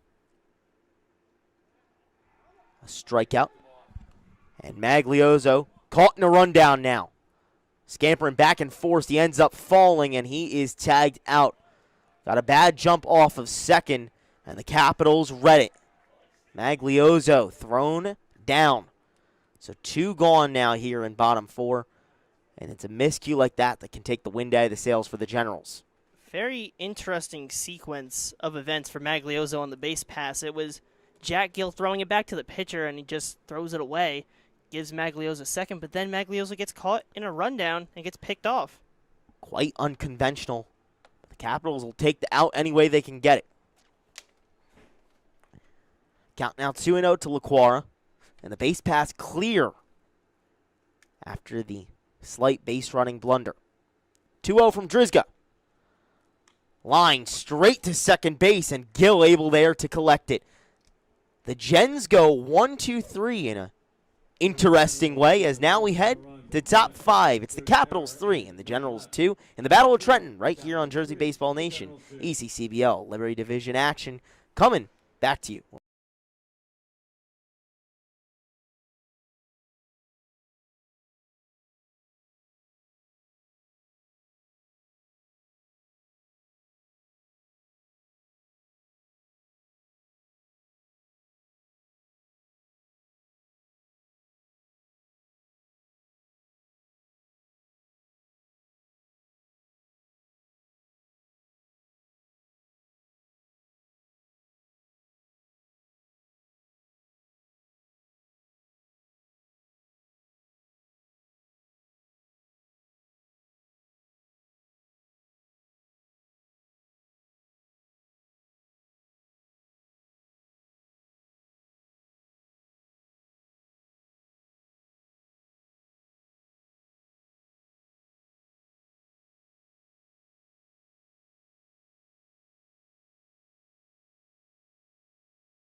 Welcome back to Fred Waters Field at historic Moody Park in Ewing. It's the Trenton Capitals 3 and the Trenton Generals 2. Both teams 2-5, looking for their third win of the season and to jump up to fourth place, sole possession of it in the ECCBL standings. Capitals struck for 2 in the first and then 1 in the fourth. However, with the bases loaded and 2 outs, Jeff Blake came in, threw 2 pitches, and generated a ground out for the third out. Now back out in relief of Dane Jorgensen. It'll be his first full inning of work. Threw 2 pitches for 1 out in top 4. And this will be Blake's third appearance of the season. And, I mean, did a good job to start, got them at the jam, and now he'll get a clean inning of work. Similar to earlier in this season, Blake had to finish off an inning and then go into the next one. So Blake getting some good work so far for the Generals. Yeah, as you mentioned, it's third appearance of the season. As that pitch popped down the first base line out towards right field and caught. It was a nice loud crack off the bat. However, it stayed in the park with the wind blowing in for just a moment as Lucas Melton able to collect that one for the first out. Blake so far this year, as you mentioned, his third appearance coming here today. Through 4 2/3 of an inning of work. In his prior 2 appearances, gave up 3 hits, 7 runs, 5 of them were earned, 4 walks, and got 3 strikeouts as well. Plays at Hartford College, but a native of Hopewell, New Jersey.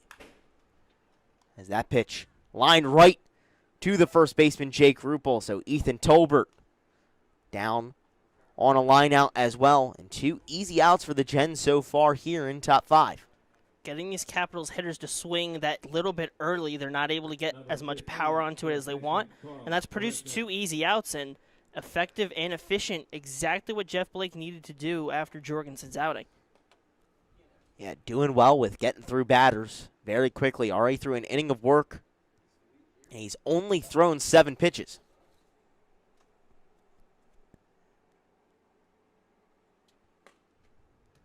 First and second pitches both inside to Carl Wisman. 0 for 2 today with 2 groundouts, one of them for a double play. Blake turns and fires the 2-0 in there for a strike swinging. So the count now 2-1. Generals trying to get out of it. 1-2-3. Their first 1-2-3 inning of the day it would be. As that one swung on and missed yet again.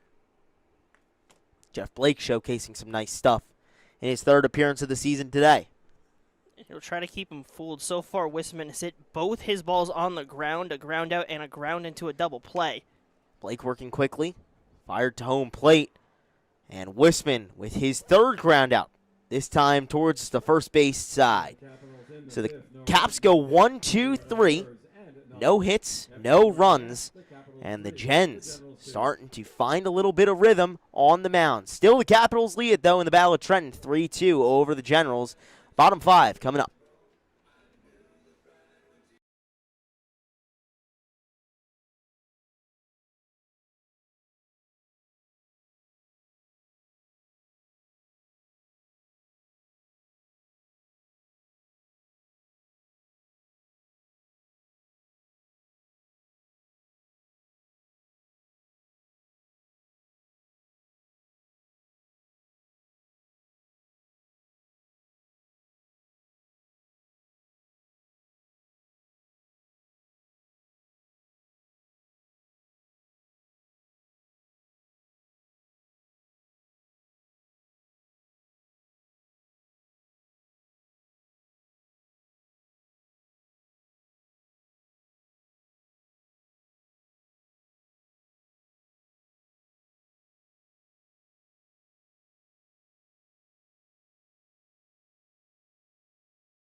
Back at Moody Park, Jake Ruppel, Carlton Crane, Lucas Melton, and we talked with Lucas Melton before the game and talked about his approach. Had that triple earlier in this game and has really tried to shift his approach after his high school season. Here's what he had to say.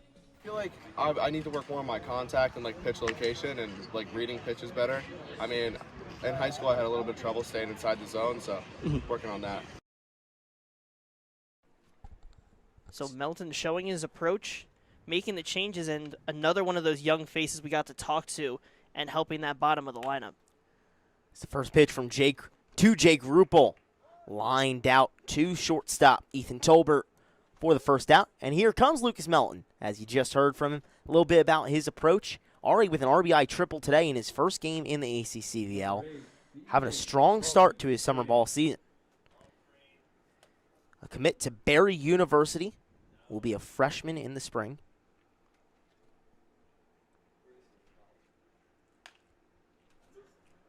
As that one blooped out towards left. Down for a hit. And Carlton Crane aboard on first. And now we'll bring up Lucas Melton. Carlton Crane doing a nice job with one out to get on. Good piece of hitting, just drops it into left field, and we saw his speed on the ground, and now he actually gets the chance to be on the base pass, and we've talked about it throughout this broadcast. The Generals, one of the most aggressive teams on the base pass, a guy with good speed there. Don't be surprised if he gets on the move. Well, you heard it from the expert Josh Yuhas alongside Charlie Jones, myself. You know, he could steal a bag with that speed that he showcases. And there he goes on his way to second. The throw skips past Tolbert, the shortstop, but backed up by the second baseman. So Carlton Crane aboard already, and now making some noise with a stolen base as well after the single. A runner in scoring position every single inning for the Gens. However, they've only been able to produce 2 runs off him. His pitch to Melton in there for a strike. It's the count now 1-1.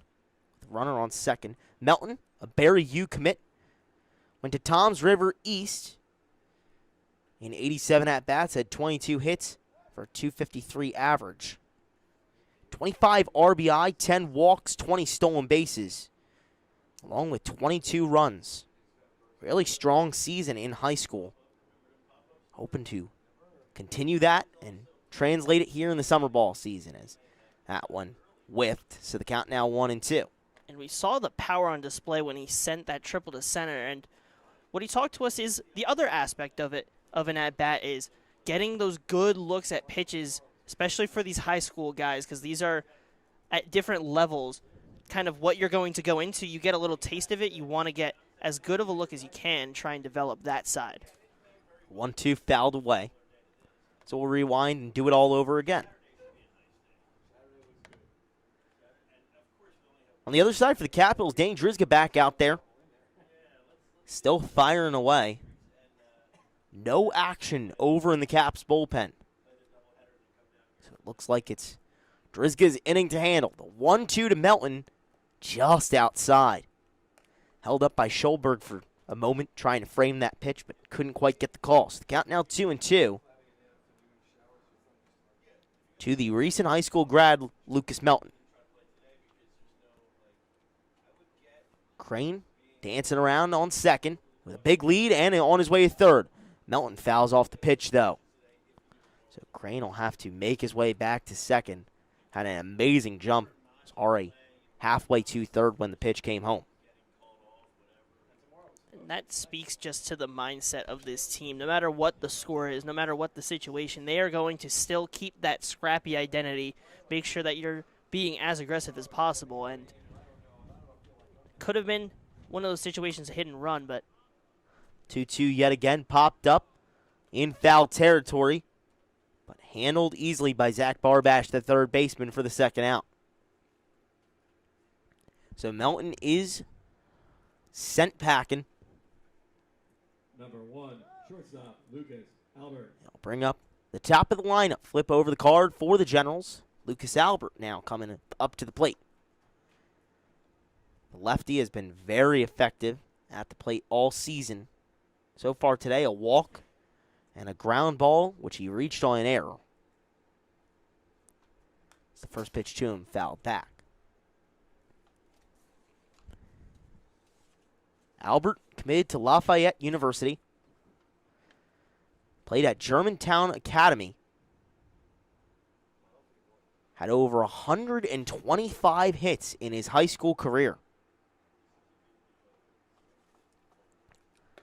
Had a really strong high school season and has compounded that into a strong season so far through 7 games in the ECCBL. And already in this game alone, when he's getting on base, he's being aggressive and stealing them, so really is making his name, making a statement. 1-1. Looped out towards left center field. That is down for a hit. Crane on his way around third and home safely. Albert with the hustle play into second. So it's an RBI single, which he extends into a double. And the Gens are cooking. It's 3-3 in the Battle of Trenton. The young guys showing up for the Generals. You get the new guy of Carlton Crane in, steals a base, and then Lucas Albert puts it into that left center gap. Crane has the speed to come around and score, and a hustle into second. Turns a single into a double.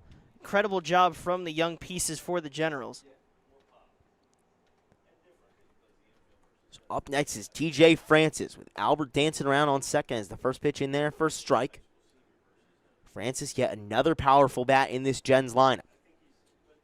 Back-to-back D1 guys at the plate. Albert already produced. Let's see what Francis can do. Down 0-1 in the count. Drizga checking on second and fires. That one just a bit high. An interesting note on that single that turned into 2 bases for Albert. It was hit out towards Jackson Wargo, who, while the Capitals have faced the Generals a lot and they're aware of Albert's speed, it's Wargo's first game of the season. He is not yet aware, and now he is. As Francis lines that one out to center into the glove of Wargo. Great play by Jackson Wargo to range from deep center field out a little bit shallow into the right for the third out. Generals get one more across, though, on an RBI single from Lucas Albert. We head to top 6, all knotted up at 3 in the Battle of Trenton between the Caps and Gens, right here on Jersey Baseball Nation.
Back here for top 6 at Moody Park. It's the Caps 3 and the Gens 3.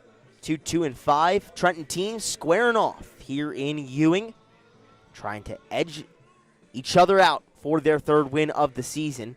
Well, it's 3-3 here in Liberty Division action, but let's take a look at the ECCBL standings right now as we check on the out-of-town scoreboard in the Keystone Division. It's the Scranton Wilkes-Barre Miners up over the Pocono Timber Rattlers 2-1 right now.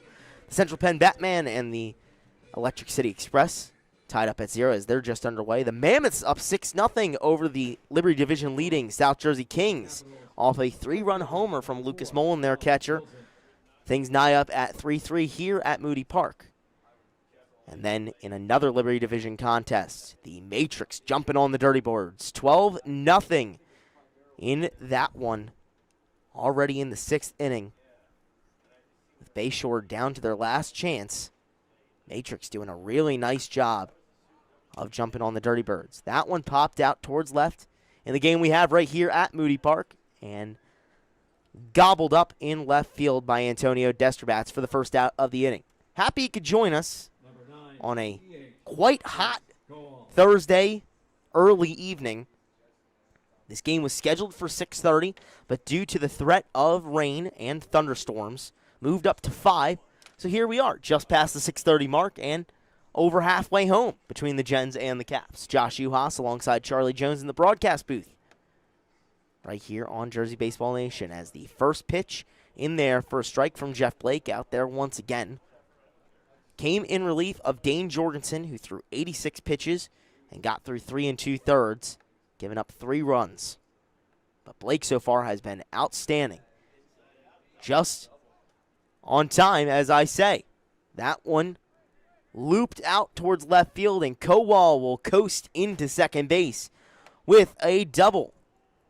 Knocked that one the opposite way, and another runner in scoring position for the Caps. Still picking up right where they left off. Really strong approach at the plate. Inside out, gets the hands inside, gets the bat around and sends it to that left field side and stays just fair. And a 1-out double. Good piece of hitting from Kowal. So a little bit of traffic here for Jeff Blake. Number 28, pinch hitting for the Capitals, Liam. Already recorded 5 outs on only 14 pitches. But now with a little bit more of a dangerous situation as that one fouled out of play. Just over onto the blacktop, past the third base line. Cole Schulberg at the plate for the Caps. Having a strong day so far, a double and a walk. However, Liam Valit instead stepping in for his first ECCBL at-bat. The 0-1 grounded to the third baseman, picked up and fired. That one almost gobbled up Sergio Hernandez, but instead he's able to corral it and tame it and fire it over to first for the second out. So Liam Valit down, however, a little bit more on him. Liam Valit, the Northern Burlington product, had a very strong season in which his team in high school snatched up the Group 3 sectional championship over Lawrence. And in that win, he had the game-tying homer. Had 8 homers in his senior season and will be going to Fordham University in the spring. However, in his first at-bat in the ECCBL, retired on a groundout. It'll bring up Zach Barbash, the third baseman for the Caps. With a runner on second and 2 gone here in top 6, 3-3 between the Caps and the Gents.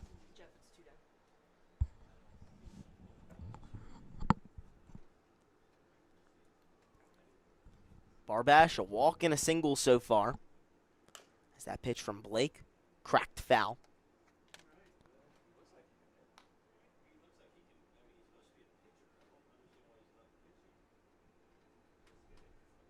Count now 1-1. Kowal on second. Blake trying to get out of the inning unscathed.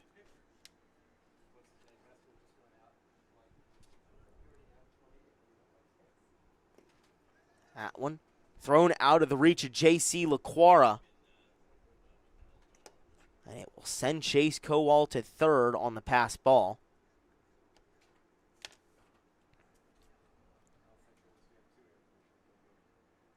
Now a runner just 90 feet from home plate, and it would vault the Capitals back in front. However, with 2 outs, got to produce something here.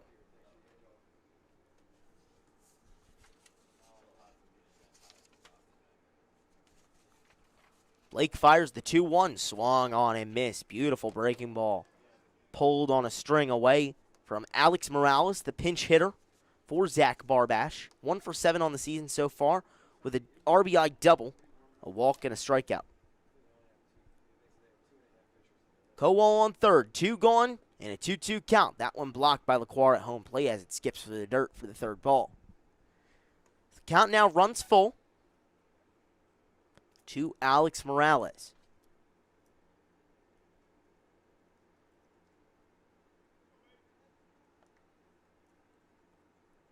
Capitals trying to put themselves back in front. Last time they had the lead was the 4th. Blake with the long frame, kicks and deals. The full count pitch rung up for strike 3. That one catches the outside corner and retires the side. So the Capitals bring home none on 1 hit. Chase Kowal stranded on third after his double. Generals with a chance to take the lead when we come back. Bottom 6 right here on Jersey Baseball Nation.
And at third base, number 38, Alex Back here Morales. for bottom 6 in ECCBL action. It's the Caps 3 and the Gens 3. Antonio Desterbat. The Gens trying to put themselves back in front. Danny Drizga back out there for his 6th inning of work. Already thrown 80 pitches, but no action down in the Caps bullpen. Looks like it's going to be a long day for Danny Drizga, but he's been doing quite well so far. Now, we did know that they were going to have a limited pitching staff, but Drizga's performance on the mound has only helped that decision, and you're going to try and get as much as you can out of him. He is up in pitch count at 82 pitches, so still some room to work, maybe an inning or two left in his day.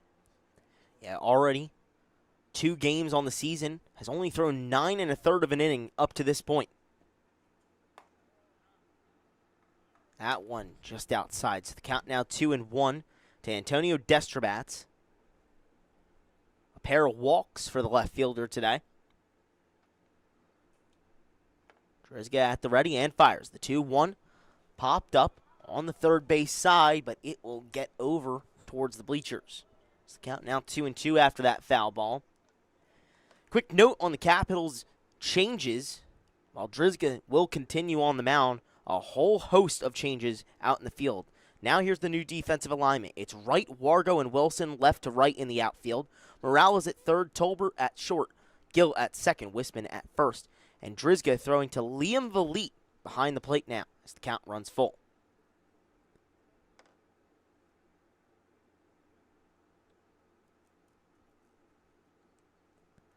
Chance for the leadoff man to get on for the Gens. The 3-2 pitch just outside.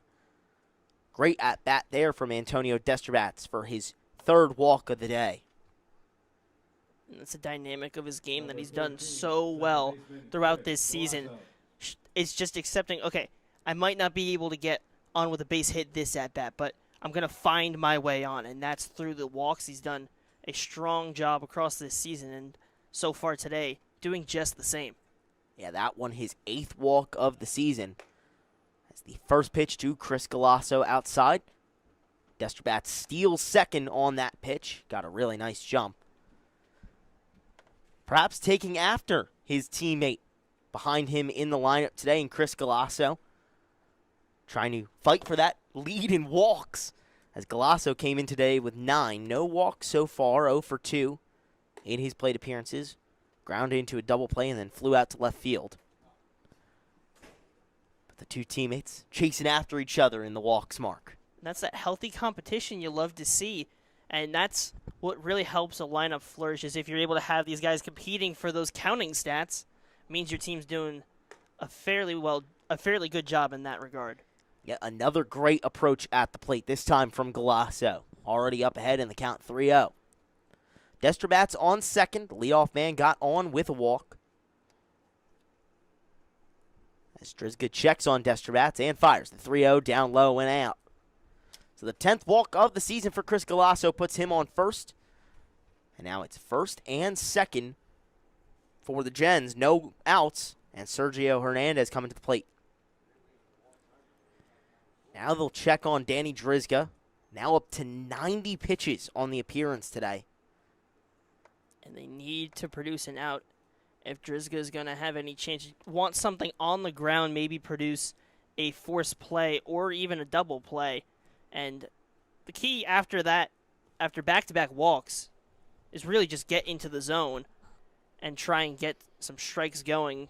Nobody down, pitch counts high. You know your outing's coming close to an end. You want to end on a good note and leave this tied if you are the pitcher, Drizga, on the mound. But for the Generals, this is a prime chance to take advantage of nobody down, 2 on, and a pitcher that has struggled to find the zone right now. You have to take advantage if you're the Generals. Great chance for the black, orange, and white Trenton team to jump ahead over the blue, red, and white Trenton team here in the Battle of Trenton. Happy to be with you, Josh Yuhas alongside Charlie Jones, right here on Jersey Baseball Nation. Great chance for the Generals here to strike back and end up back in front as the first pitch to Sergio Hernandez inside for a ball. Hernandez so far today grounded out and struck out swinging. It's Destrabats on second, Galasso on first for the Gens. 1-0 popped out towards shallow right. It's going to sit down in the grass. Down for a single for Sergio Hernandez. That one just got past the infield, but fell right in front of Alex Wilson in right center. So the bases are loaded with no outs. Third time between the two teams that we've seen that today. The Capitals had it in back-to-back innings in the first and second. And that was after 7 straight balls from Drizga. He gets in the zone, but playing a bit deeper as Wilson drops right in front of him, and now it's bases loaded, no out. First pitch at TJ Maglioso in there for a strike. Maglioso struck out swinging and then singled on a line drive, stole a bag, and then got thrown out on a rundown. That one down low and out. Maglioso, an alum of Notre Dame High School, where his manager, Braden Meskill, graduated from. The 1-1. Deja vu yet again, down and out. Drizga nearing 100 pitches, starting to lose a little bit of that command.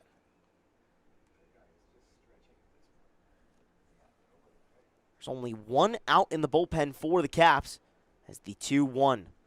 A big swing from TJ Maglioso straight through it. Only comes up with air. So the count now 2-2 with no one gone, and the base is juiced for the Gens. It's Destrabats on third, Galasso on second, and Hernandez on first. Drizga stares down and fires. The 2-2 swung on and missed by Maglioso. Great pitch from Danny Drizga to get TJ Maglioso with the breaking ball. 5th strikeout of the day for Drizga. It's an incredible job to bounce back. You were struggling with the zone, and you bounce back. You get a ball in play. It doesn't go your way, but then you strike out the batter following, and you get your first out of the inning. First pitch to J.C. LaQuara, grounded up the first base side. 1 is in. They'll send the runner from third, and it's a 2 RBI single for J.C. LaQuara.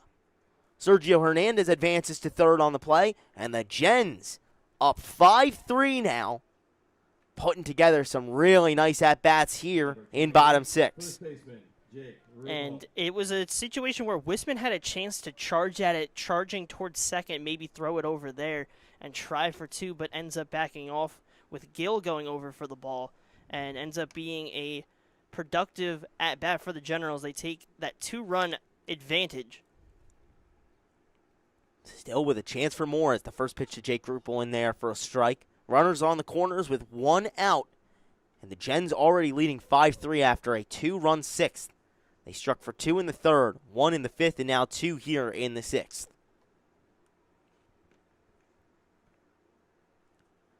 0-1 cut through by Jake Ruppel. So now Drizga way ahead, 0-2 in the count. He's crossed the century mark on pitches. That one his 100th.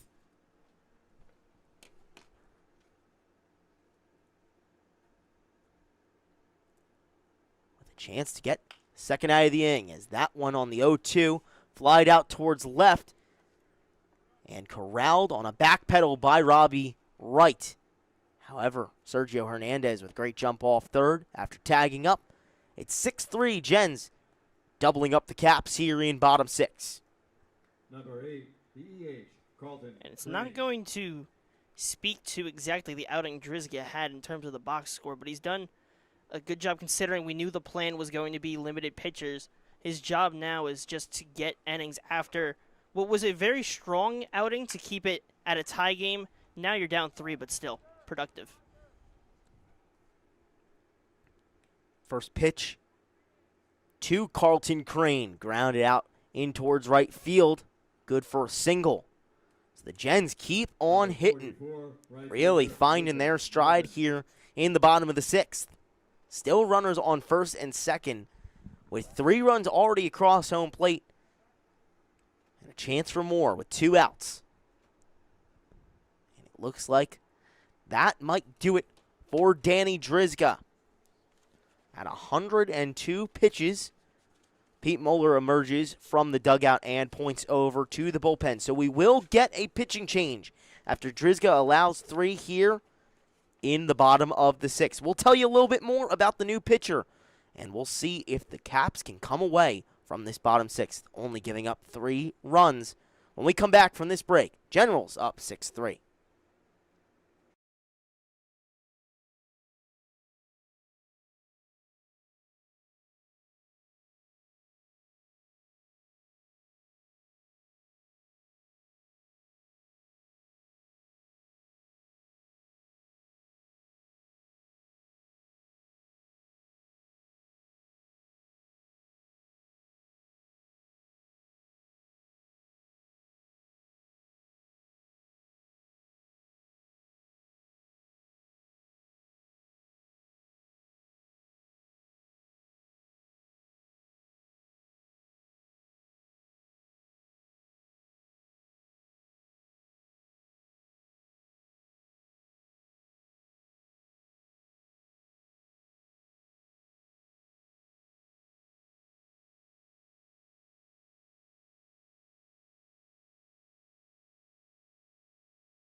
Back here at Moody Park in Ewing, New Jersey. It's the Trenton Generals putting up a 3 spot in the bottom of the 6th to take a 6-3 lead in the Battle of Trenton. 2-2-5 teams trying to vault ahead in the ECCBL Liberty Division standings.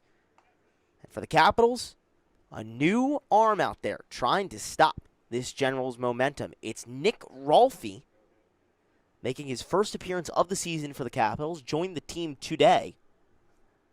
donning the number 36, getting his first chance in the ECCBL this year. 2 gone and 2 on for the Gens. As the first pitch from Rolfie down low and inside. Rolfie, an Austin College Kangaroo, did not play a game for them in his freshman season. Will be a sophomore come springtime. 1-0, fired inside, almost hits the batter, Melton. However, in the process, the runners advance. Actually, they'll say it did hit Melton.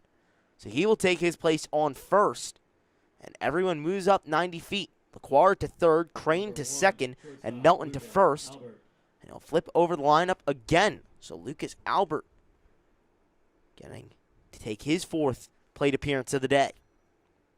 Albert so far a walk, a ground ball, which he reached on an error by the third baseman, and then doubled on a line drive to center field. First pitch from Rolfie down low.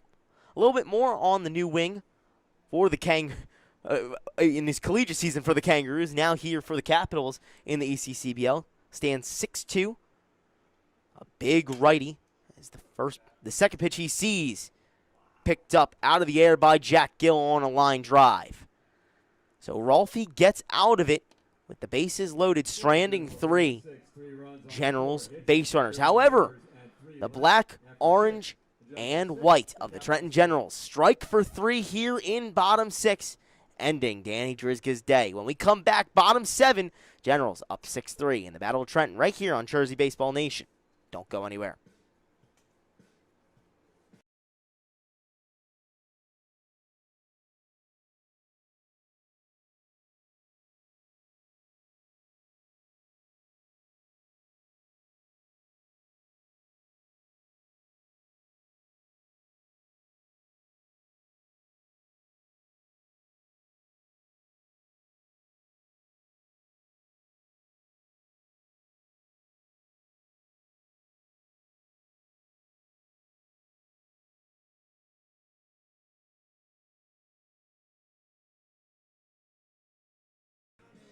Back here after a short break for top 7 from Fred Waters Field at Moody Park. It's the Generals 6, the Capitals 3, trying to strike back, and one of the bats that could do it for them is Jackson Wargo, taking on his 2nd season as a Capital, coming from Eastern College of Florida.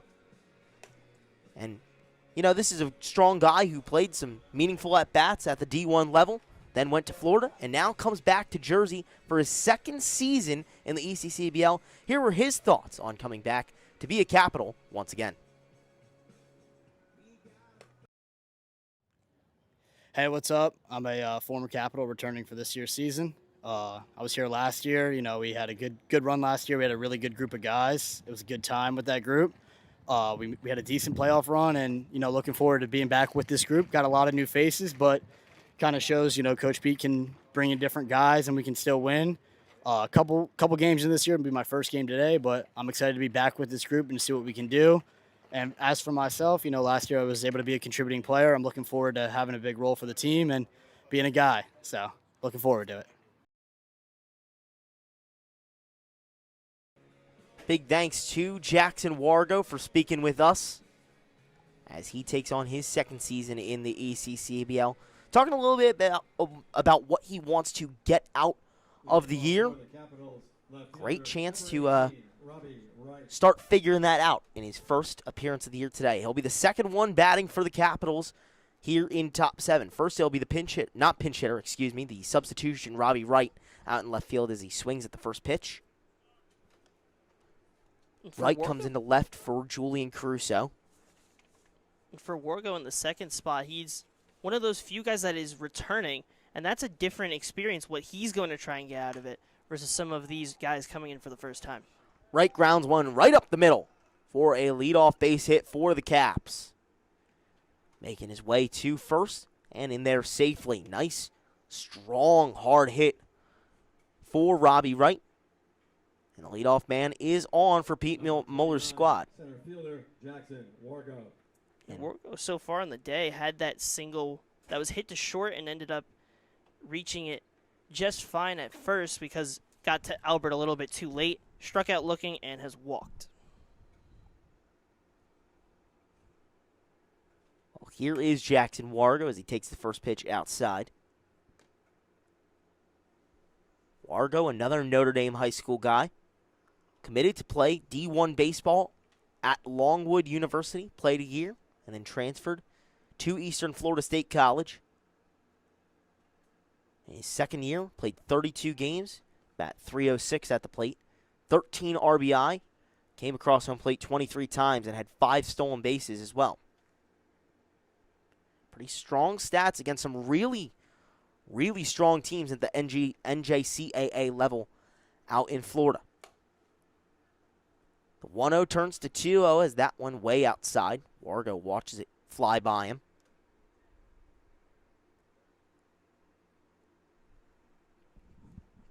Jeff Blake out there once again for the Generals.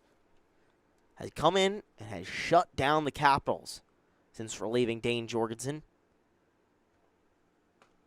That one inside once again. Having a little bit of trouble with Wargo here. However, he has been outstanding thus far. 2 1/3 of an inning pitched. 2 hits allowed, no runs, no walks, and a K. 28 pitches, 17 of them for strikes. Has some really strong command and knows when to fire at the zone. As the 3-0 in there for strike. Proves me right there. And just finding his way to produce these outs, escaped the jam to start, and then was able to get some efficient innings of work, and now here, trying to do just the same. Blake, the long frame, ends up trying to get a pickoff back at first. However, Robbie Wright slides back in there safely. 6-3, Generals lead it here in top 7. 7 hits apiece for both sides. However, the 3 errors have hurt the Capitals and led to a couple of runs. 3-1 fouled off to the backstop. The count now full once again. Whole lot of full counts today between these two teams. A lot of battling back and forth between the pitchers and hitters. And another long at-bat for Wargo. He's working deep in the count, fouling pitches off. And once again here, we'll have this battle against Blake. Righty versus lefty. Let's see who wins. Full count pitch on the way from Blake. Just outside. So Wargo aboard via the walk. And now it's first and second for the Caps with no outs. First 2 hitters of the inning end up getting on safely. And you know, that's exactly what you want to do with Jack Gill behind you. This is a powerful guy who can change a game at a moment's notice with a chance to do so right here. No outs, runners on first and second, Caps down 3 with the tying run at the plate. First pitch just outside, missing that bottom left corner by a few inches. He's 0 for 2 on the day, but has a walk and has put it in play both times with solid chances to get on just unfortunate outs, but making sure that he's staying a strong hitter. He does an incredible job of doing that at the plate. That one called strike 2, Gill. Yeah, has a very calm presence about him. Stands in there with a lot of confidence in that lefty batter's box. And does a nice job of getting on base when he can, any way he can. However, this time he pops it up towards right field. Now, TJ Francis calls off the right fielder, Lucas Melton, and catches it for the first out of the inning. Runners stay put. So it's an effective out there for Jeff Blake, with the runners still on first and second. And the luxury that Blake has now, that he worked out of those jams, he kept fighting, is now his team backed him up. He has that 3-run advantage, so he feels comfortable, and he's been able to get some good outs, even with runners on, getting those pop-outs, getting those strikeouts when you need to keep them out of productive outs that move the runners around. He brings up Chris Salmon, trying to drive home some runs for the Caps as he unloads a big swing there for strike 1. Whips right through it. 0 for 3 today, with all 3 of them being flyouts. Right center and right again. 0-1.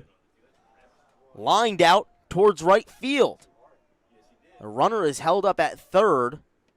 So Salmon aboard with a single, and Wright giving the stop sign.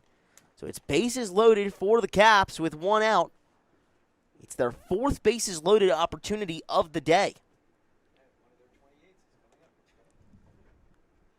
Great stuff there from Chris Salmon. We know how strong of a hitter he has been. You heard from him earlier about his cycle earlier in the year, proving why he's one of the more volatile guys in the league. So it's Salmon on first, Wargo on second, Wright on third, as the conference from pitching coach Ryan Conover and Jeff Blake and the infield over. And there's no arm warming up. It is Jeff Blake's inning to work out of. Number 28. A couple guys mulling around out there, stretching. But you're spot on, Josh. It looks like this is Blake's inning to work through. And a crucial one at that. The leading run at the plate in Ethan Tolbert. It's the first pitch down center lane for a strike. And that's why those mound visits are so crucial. They may not seem like they mean a ton, but you get in this high-pressure situation, you get to reset and settle your mind. And for Blake, starts it off strong, but has to continue it. The Capitals, bases loaded, have to find a way to come through here. That one skips away from the catcher, LaQuara. And a runner comes home. Robbie Wright blasts off from third base and crosses the plate. 6-4 Gens now, still leading. However, the Capitals bring one home. Everyone else moves up 90 feet, so it's second and third for the Caps. And a wild pitch makes the deficit only 2 now.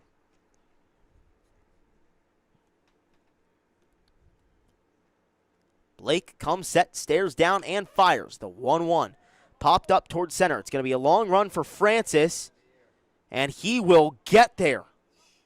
Everyone has to stay put. Francis came from way deep out in center field, probably just 15 feet from that 400 sign, and ranges to make the play. Second out of the inning. Still runners on second and third for the Caps, though. And that ball just stayed in the air. It was stuck for a while. Francis running in and running in and running in. And it felt like that ball was never going to come down, but Francis gets to it in time. Too shallow for Wargo at third to even try to tag, and now 2 down. How far TJ Francis had to run, you would have thought he was taking part in a track meet. So 2 gone, and Carl Wisman to the plate for the Capitals, trying to bring home those 2 runners on second and third. It's Salmon at second, Wargo at third. Wisman 0 for 3 on the day. All 3 of them groundouts. As the count now runs to 2-0.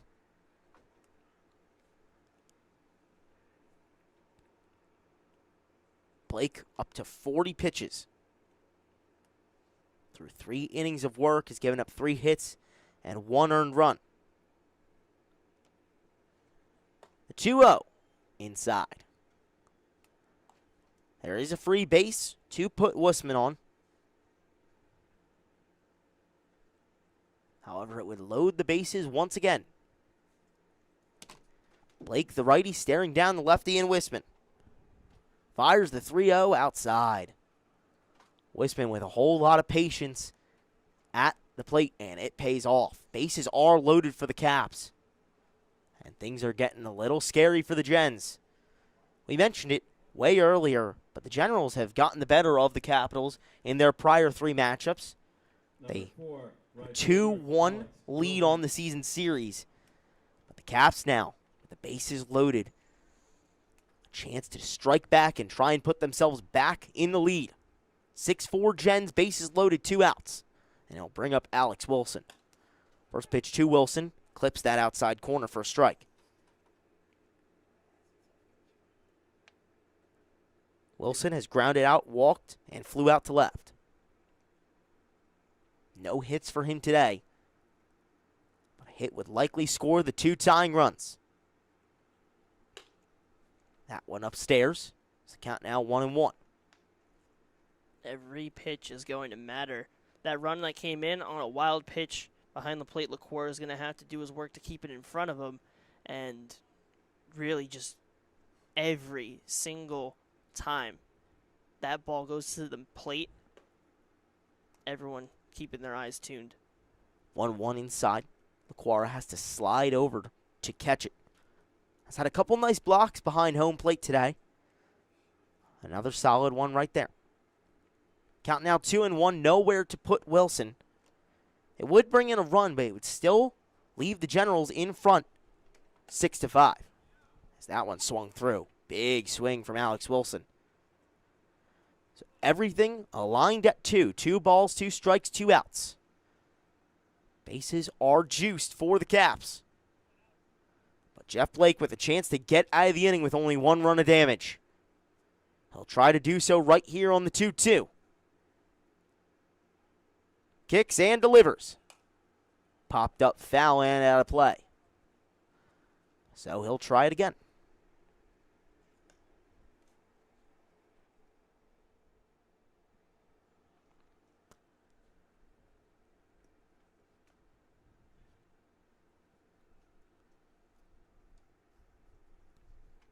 Wargo at third, Salmon at second, Wisman at first. The 2-2 once more from Blake. Just upstairs and inside. Solid take there from Alex Wilson. That one, if it dropped just a foot more, could have been strike 3. Now nowhere for anyone to go. 3-2 runners will be on the move. Blake's going to need his best stuff here. Wilson's going to have to be smart at the plate. Nowhere to put Wilson. The full count pitch hits him. So he'll take ball 4 the hard way, and he'll bring home another run for the Capitals. 2 here in top 7. Their first 2 spot or more since the first inning. It's 6-5 Generals. The bases still stay loaded, and he'll bring up Chase Kowal. The thing that hurts the most with those runs, it wasn't a base hit that brought them in. It was a wild pitch and a hit by pitch. So now Kowal had a really strong swing earlier, and now set in an even more dangerous spot. Bases loaded. This game could completely flip on its head in this at-bat if it goes wrong. If Blake can get out of it, also complete flip in what the momentum will be. Those are the mistakes that if you're the Generals, you cannot have. The wild pitch and the air have proved crucial. Bringing home 2 runs. The next one would tie things up. It's 6-5 Generals. Base is still loaded for the Caps. As Chase Kowal down 0-1 in the count. That one popped up and out of play. So Blake now ahead, way ahead. 0-2 in the count. Yeah, you were right. Chase Kowal did have that hard hit double out towards left field. Nothing came of it for the Caps. They'll try and make something of it this time. We'll have to protect and be careful with the 0-2. Lined out to the first baseman. Great sliding play by Jake Ruppel to retire the side. However, the Capitals bring home 2 more runs and cannot capitalize, though, with the bases loaded. It's 6-5 Generals. 7th inning stretch right now. Take a break. Get up. Grab a snack or 2 and come back for the finish of this thrilling battle of Trenton right here on Jersey Baseball Nation.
Back here for bottom 7 from Moody Park. It's TJ Francis leading things off for the Generals as he swings and misses at the first pitch. Back out there for the Caps is Nick Rolfe, the Texas product. Calls Dallas, Texas his home. As the 0-1 popped out towards center, and Wargo able to get to it with a long run, but he makes the play for the first out. So Francis retired on 2 pitches. Good job from Wargo. On those kind of loopers, you have to get a good read if you're going to have any chance to get to it. Wargo does a good job, got that read, got the sight on it early, and gets to it and makes the play. So a quick out for Rolfe. He'll try to continue the momentum of this Caps team. So after facing the powerful TJ Francis, he'll now take on Antonio Destrobats. So far, no at-bats today. Instead, 3 plate appearances, all of them walks, hat trick, turkey, whatever you want to call it. He's gotten on board 3 times.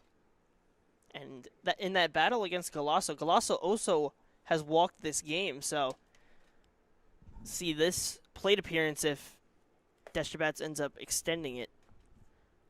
Swings and misses in a big way at the 2-0 with a healthy hack at it. Yeah, Destrobats and Galasso, the 2 teammates back-to-back in the order, fighting with each other for the walks lead in the ECCBL. Galasso came into today with it at 9. Destrobats now with 8 on the season. However, in a less promising chance for that right now. 1 gone, no one on, and a 2-2 count as Nick Rolfe fires just outside. Catcher Liam Velet thought that one might have been strike 3. Held it up there for a second instead. It'll be a full count pitch to Antonio Destrobats coming up next. The tall Rolfe at the ready. Kicks and deals. The 3-2 outside. It's a 4th walk on the day for Antonio Destrobats. He tosses the gear, and, he's happy to get to first, but you can see the little bit of exasperation on his face, trying to do a little bit more than maybe take walks. Yeah, when you step up to the plate, it's not like if you told yourself that you're walking 4 times in a game, as a hitter, you're like, but I want to swing. And as much as you like getting on, it's sometimes when you're walking so much, sometimes it kind of feels like you never really got the chance to swing the bat. I'm sure he'll be happy regardless, though, with the result, despite not being able to showcase his strong bat. Anything he can do to contribute for his team as they lead at 6-5. Destrobats the lone runner on and 1 gone. As the leadoff Francis was retired on a fly out to center. Chris Galasso in a 1-1 count here. Takes that one for a ball. Galasso grounded into a double play, flew out to left, and then walked. Has not come around to score yet today, though.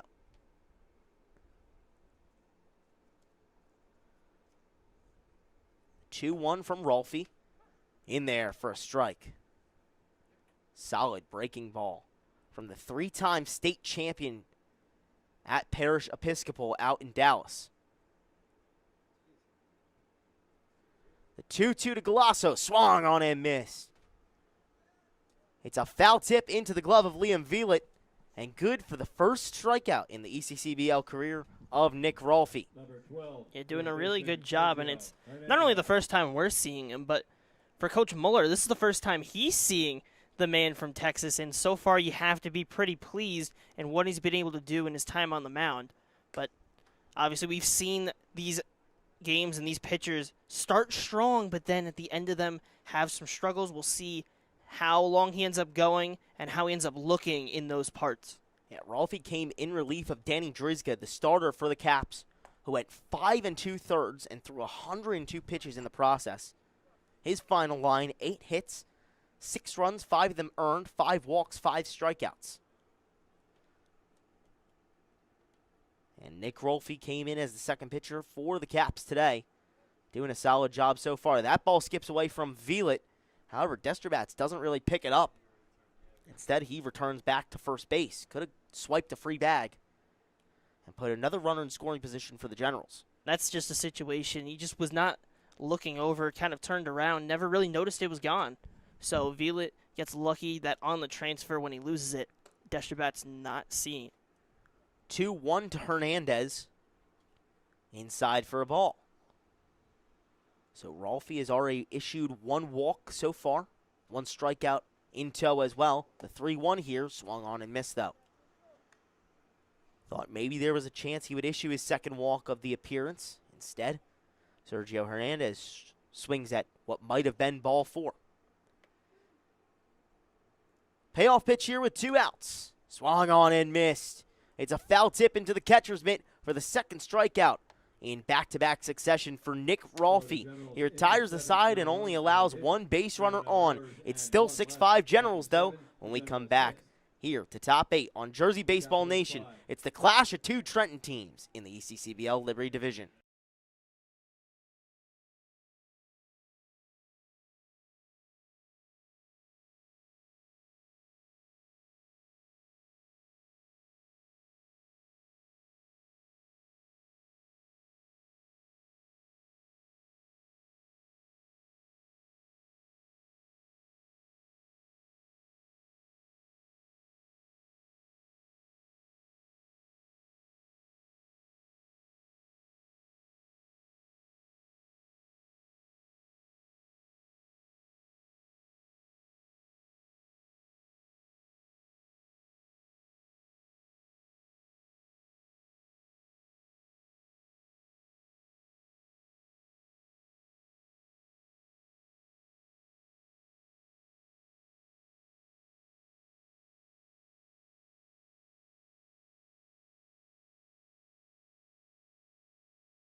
Back here to Moody Park for Top 8 between the Caps and the Gens.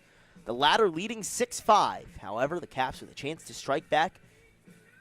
It'll be the leadoff man, Liam Violet, Alex Morales, and Robbie Wright. And we spoke to Liam Violet on his very strong high school season with Northern Burlington and what he hopes to get out of his time in the ECCBL this year.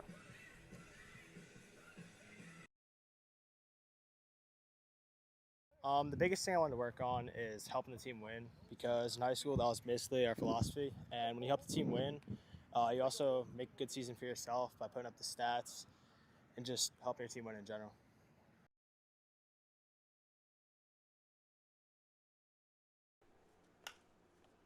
First pitch to the man we just spoke to, Liam Violet. Skied out towards center and collected by TJ Francis. So first pitch, first out. And just to go back on the addition of the catcher, I mean, a very strong season for Northern Burlington, hitting .565, 7 homers. And even in the playoffs, NJSIAA Group 3 ends up in the 7th inning against the Lawrence Cardinals, launched a game-tying homer, and then they ended up walking it off later that inning. So high-profile performances from Violet. First pitch there to Alex Morales. Skied up in the infield. So back-to-back fly balls, back-to-back outs. And with Brandon Safoshnik out in the bullpen warming up for the Gens, it looked like there was a chance he might come in relief of Jeff Blake in this inning. However, Blake with 2 very, very effective and efficient outs here in Top 8. It'll bring Safoshnik in from the bullpen with their bullpen catcher. As he said, Jeff's got this. As the 1-0 way inside on Robbie Wright. After coming in substitution, had a single on a ground ball out towards center.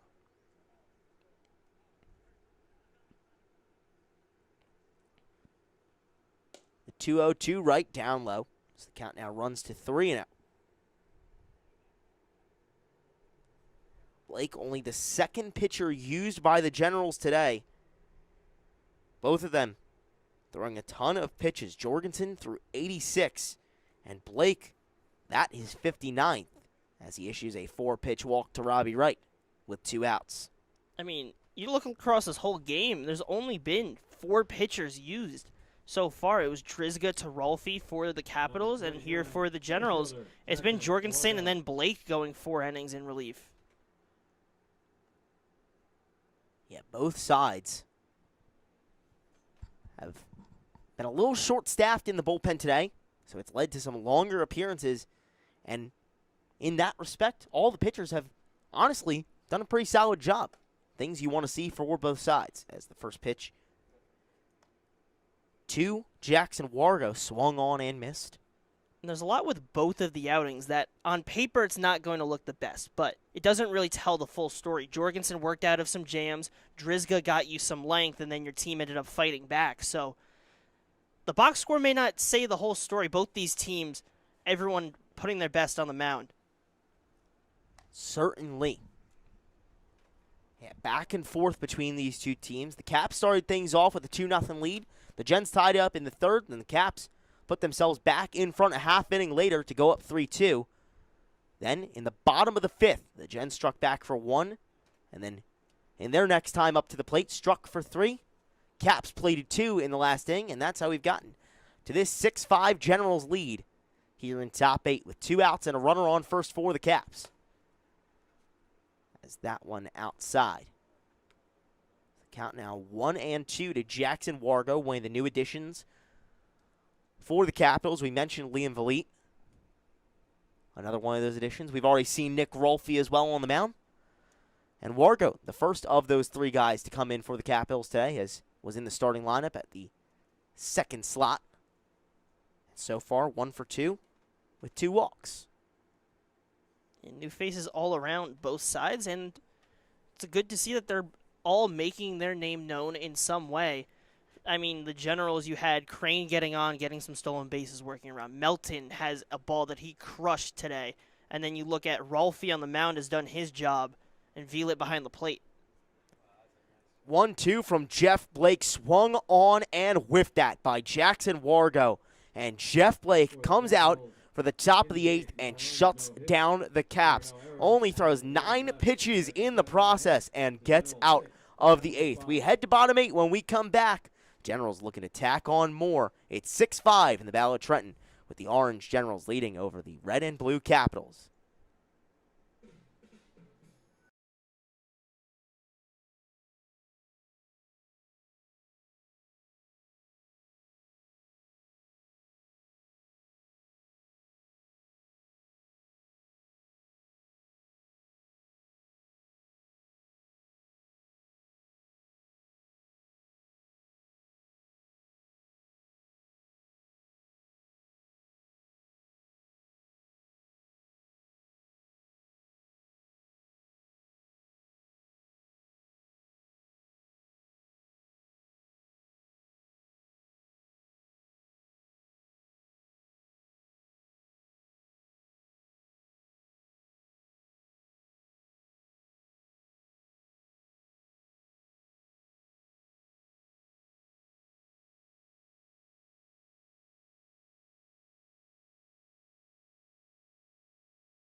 Back here for bottom 8 from Moody Park in Ewing. It's the Trenton Generals 6 and the Trenton Capitals 5 right here on Jersey Baseball Nation in 2026 ECCBL Liberty Division action between 2 and 5 teams. Thanks so much for sticking around on a little bit of a hot and muggy Thursday night. Glad you could join us from wherever you are watching. Josh Yuhas, my partner, alongside myself, Charlie Jones. Happy to be here with you. This is the DH, TJ Maglioso. As you can hear it right there, TJ Maglioso leading things off for the Generals in this inning. 1 for 3 today with a single and 2 strikeouts, both of them swinging. Maglioso has been featured towards the end of that lineup for the Generals so far this season. Today, batting 6th in the lineup. He'll be 6, 7, and 8 as he grounds that one to the shortstop, Ethan Tolbert, with a long throw over to first. Maglioso beats it out. Nice pick by Tolbert, but just couldn't get the throw over in time. And I like the effort from Tolbert. That's one of those impossible ones. You hit it to the right side of Tolbert. He has to move away from the first base bag, and Maglioso has enough speed. Hit it hard on the ground, runs down to first with some hustle, and gets on for an infield single. Yeah, quite the hard throw from the shortstop, Tolbert. But the speedy Maglioso beats it out. So 6-5 Gens and the leadoff man on for the leading team. As that one runs way inside on the catcher, J.C. LaQuara. Almost hit him. But regardless, it skips away from the catcher, Liam Valit, for the Caps. It's a free base for TJ Maglioso. Generals have had a runner in scoring position in every inning except one.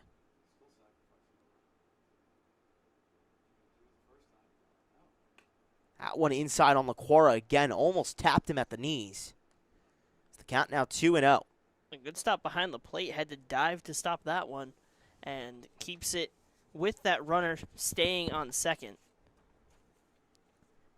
Yeah, J.C. LaQuara, I'm sure, can respect that as well.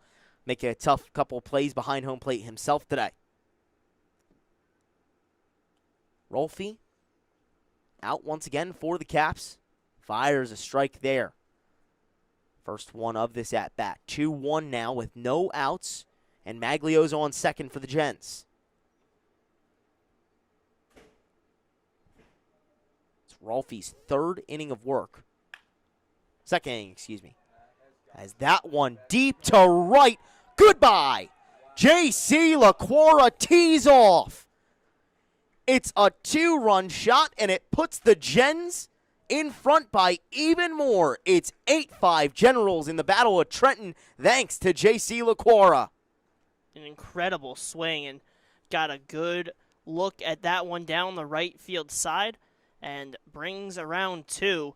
So where the Generals needed to add some insurance to help their pitcher, now Blake did a good job of keeping it there. LaQuara does a great job of extending it, puts it over the wall, and once again, another game where we're seeing a home run at Moody Park. This place is really coming alive. We're seeing a lot more loft off the wood bats. Yeah, that one was deep to right field. Right by that light pole out in right. And it gives the Generals an 8-5 lead. First homer of the season for J.C. LaQuara. First RBI of the season for J.C. LaQuara as he drives home 2 on the long ball. And I mean, he's a guy in the JUCO portal, so that's something that's really going to help him to show to those scouts what he's able to do. Yeah, finished up a strong freshman season at Rowan Gloucester College. And now, keeping it up here in the ECCBL. Jake Ruppel now at the plate trying to keep things up for the Gens and extend that 8-5 lead that LaQuara has built. That one in there for a strike, so the count now 1-2 to Ruppel. 1 for 2 today with a single, a line out, and a sac fly. As Rolfe comes set, glove at the chin, kicks and fires. Ruppel swings straight through it for the first out. Another strikeout for Nick Rolfe, and he bounces back after giving up the homer. Number 8, the EH. Carlton Third strikeout Gray. of the appearance. Now 1 2/3 innings pitched for Rolfe.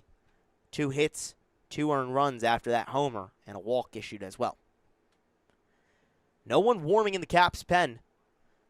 This is Nick Rolfe's inning to continue. We talked with manager Pete Moeller earlier.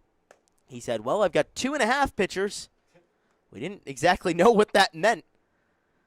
It seemed like there was a chance that Chris Salmon, who has hit for the cycle and was one of the extra hitters, might come into pitch today. Looks like they might not go to him as Rolfe fires yet another strike in there with some serious accuracy. That one bent way outside and in. So the count now 1-2 to Carlton Crane, one of the newcomers for the Generals today. As that one is popped down the third baseline and foul. Robbie Wright was ranging as he was playing shaded more towards center than he was towards the foul pole. And could not get to as it flew out of play with some speed. So Rolfie will do it again. One gone, none on. And the 1-2 about to be on the way. Kicks and delivers. Flew out once again. Out of play.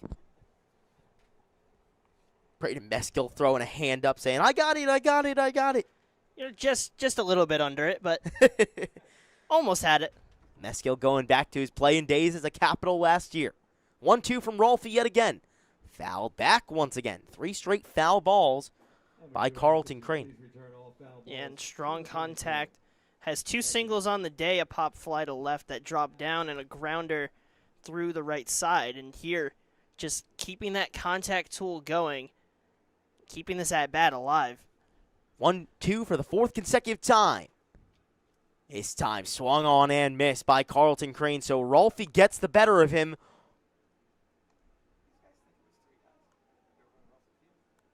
Carlton Crane down on strikes. Number 44. 2 gone for the Caps. 2 runs of damage already done for the Gens. It's 8-5.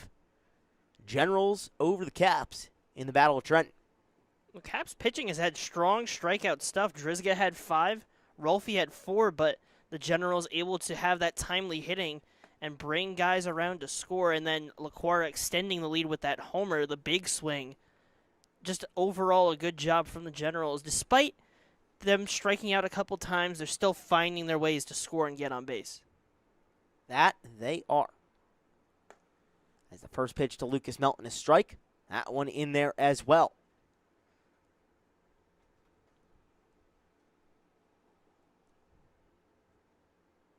So now down 0-2 in the count. Rolfie trying to get out of the inning as that one runs high. Melton so far today, a triple that scored a run, a pop out in foul territory, and then was hit by a pitch as well. 1-2 up high. It's the count now 2-2.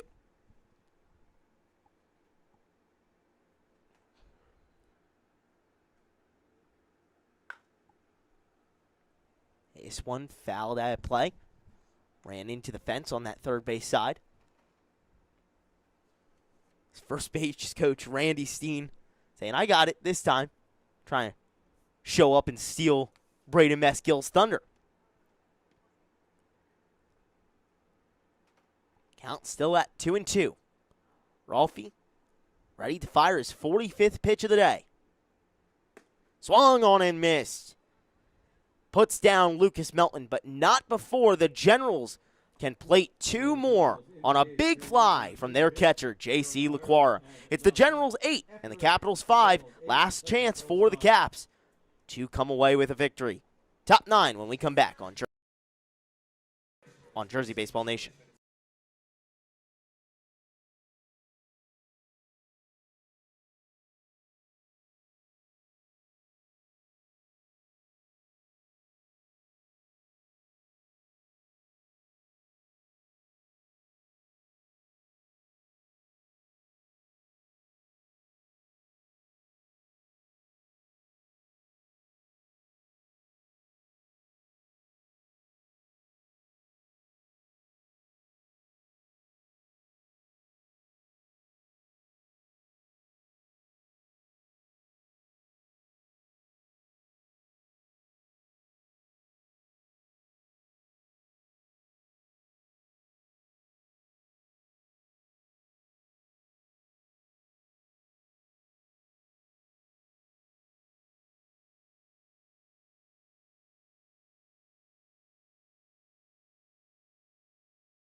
Back here for top 9 in this ECCBL Liberty Division matchup between 2 and 5 Trenton teams in the Caps and the Gens.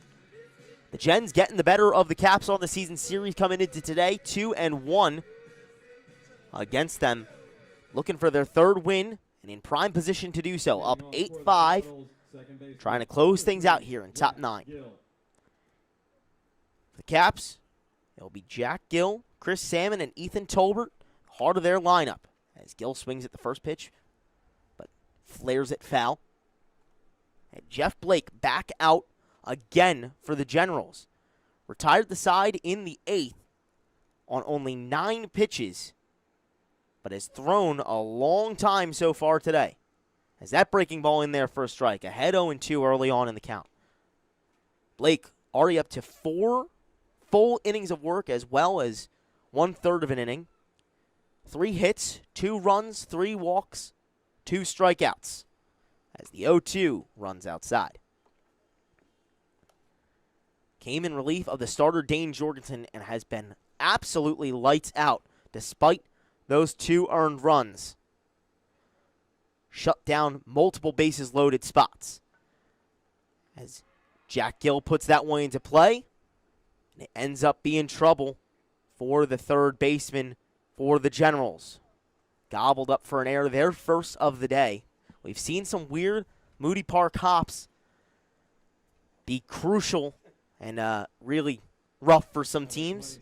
The Generals have had better luck with it today, but get their first error right there. So the leadoff man is on for the Caps, as the error is committed by Sergio Hernandez at third. Gill on first. And he'll bring up Chris Salmon. That's the first pitch in there for a strike from Blake. Salmon, 3 flyouts and a single to right field.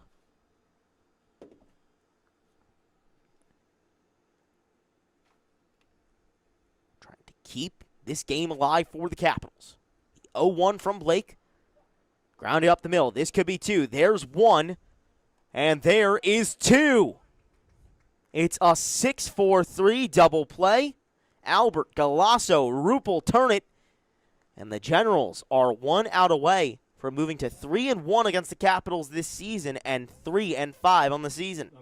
And, man, Blake has been efficient, but it's also the defense behind him. There's been a couple double plays throughout this game.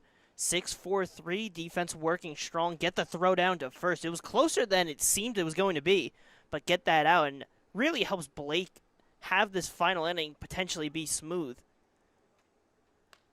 So 2 gone and no one on after that double play turned by the Gens. And the last hope for the Caps in the bat on the shoulders of Ethan Tolbert.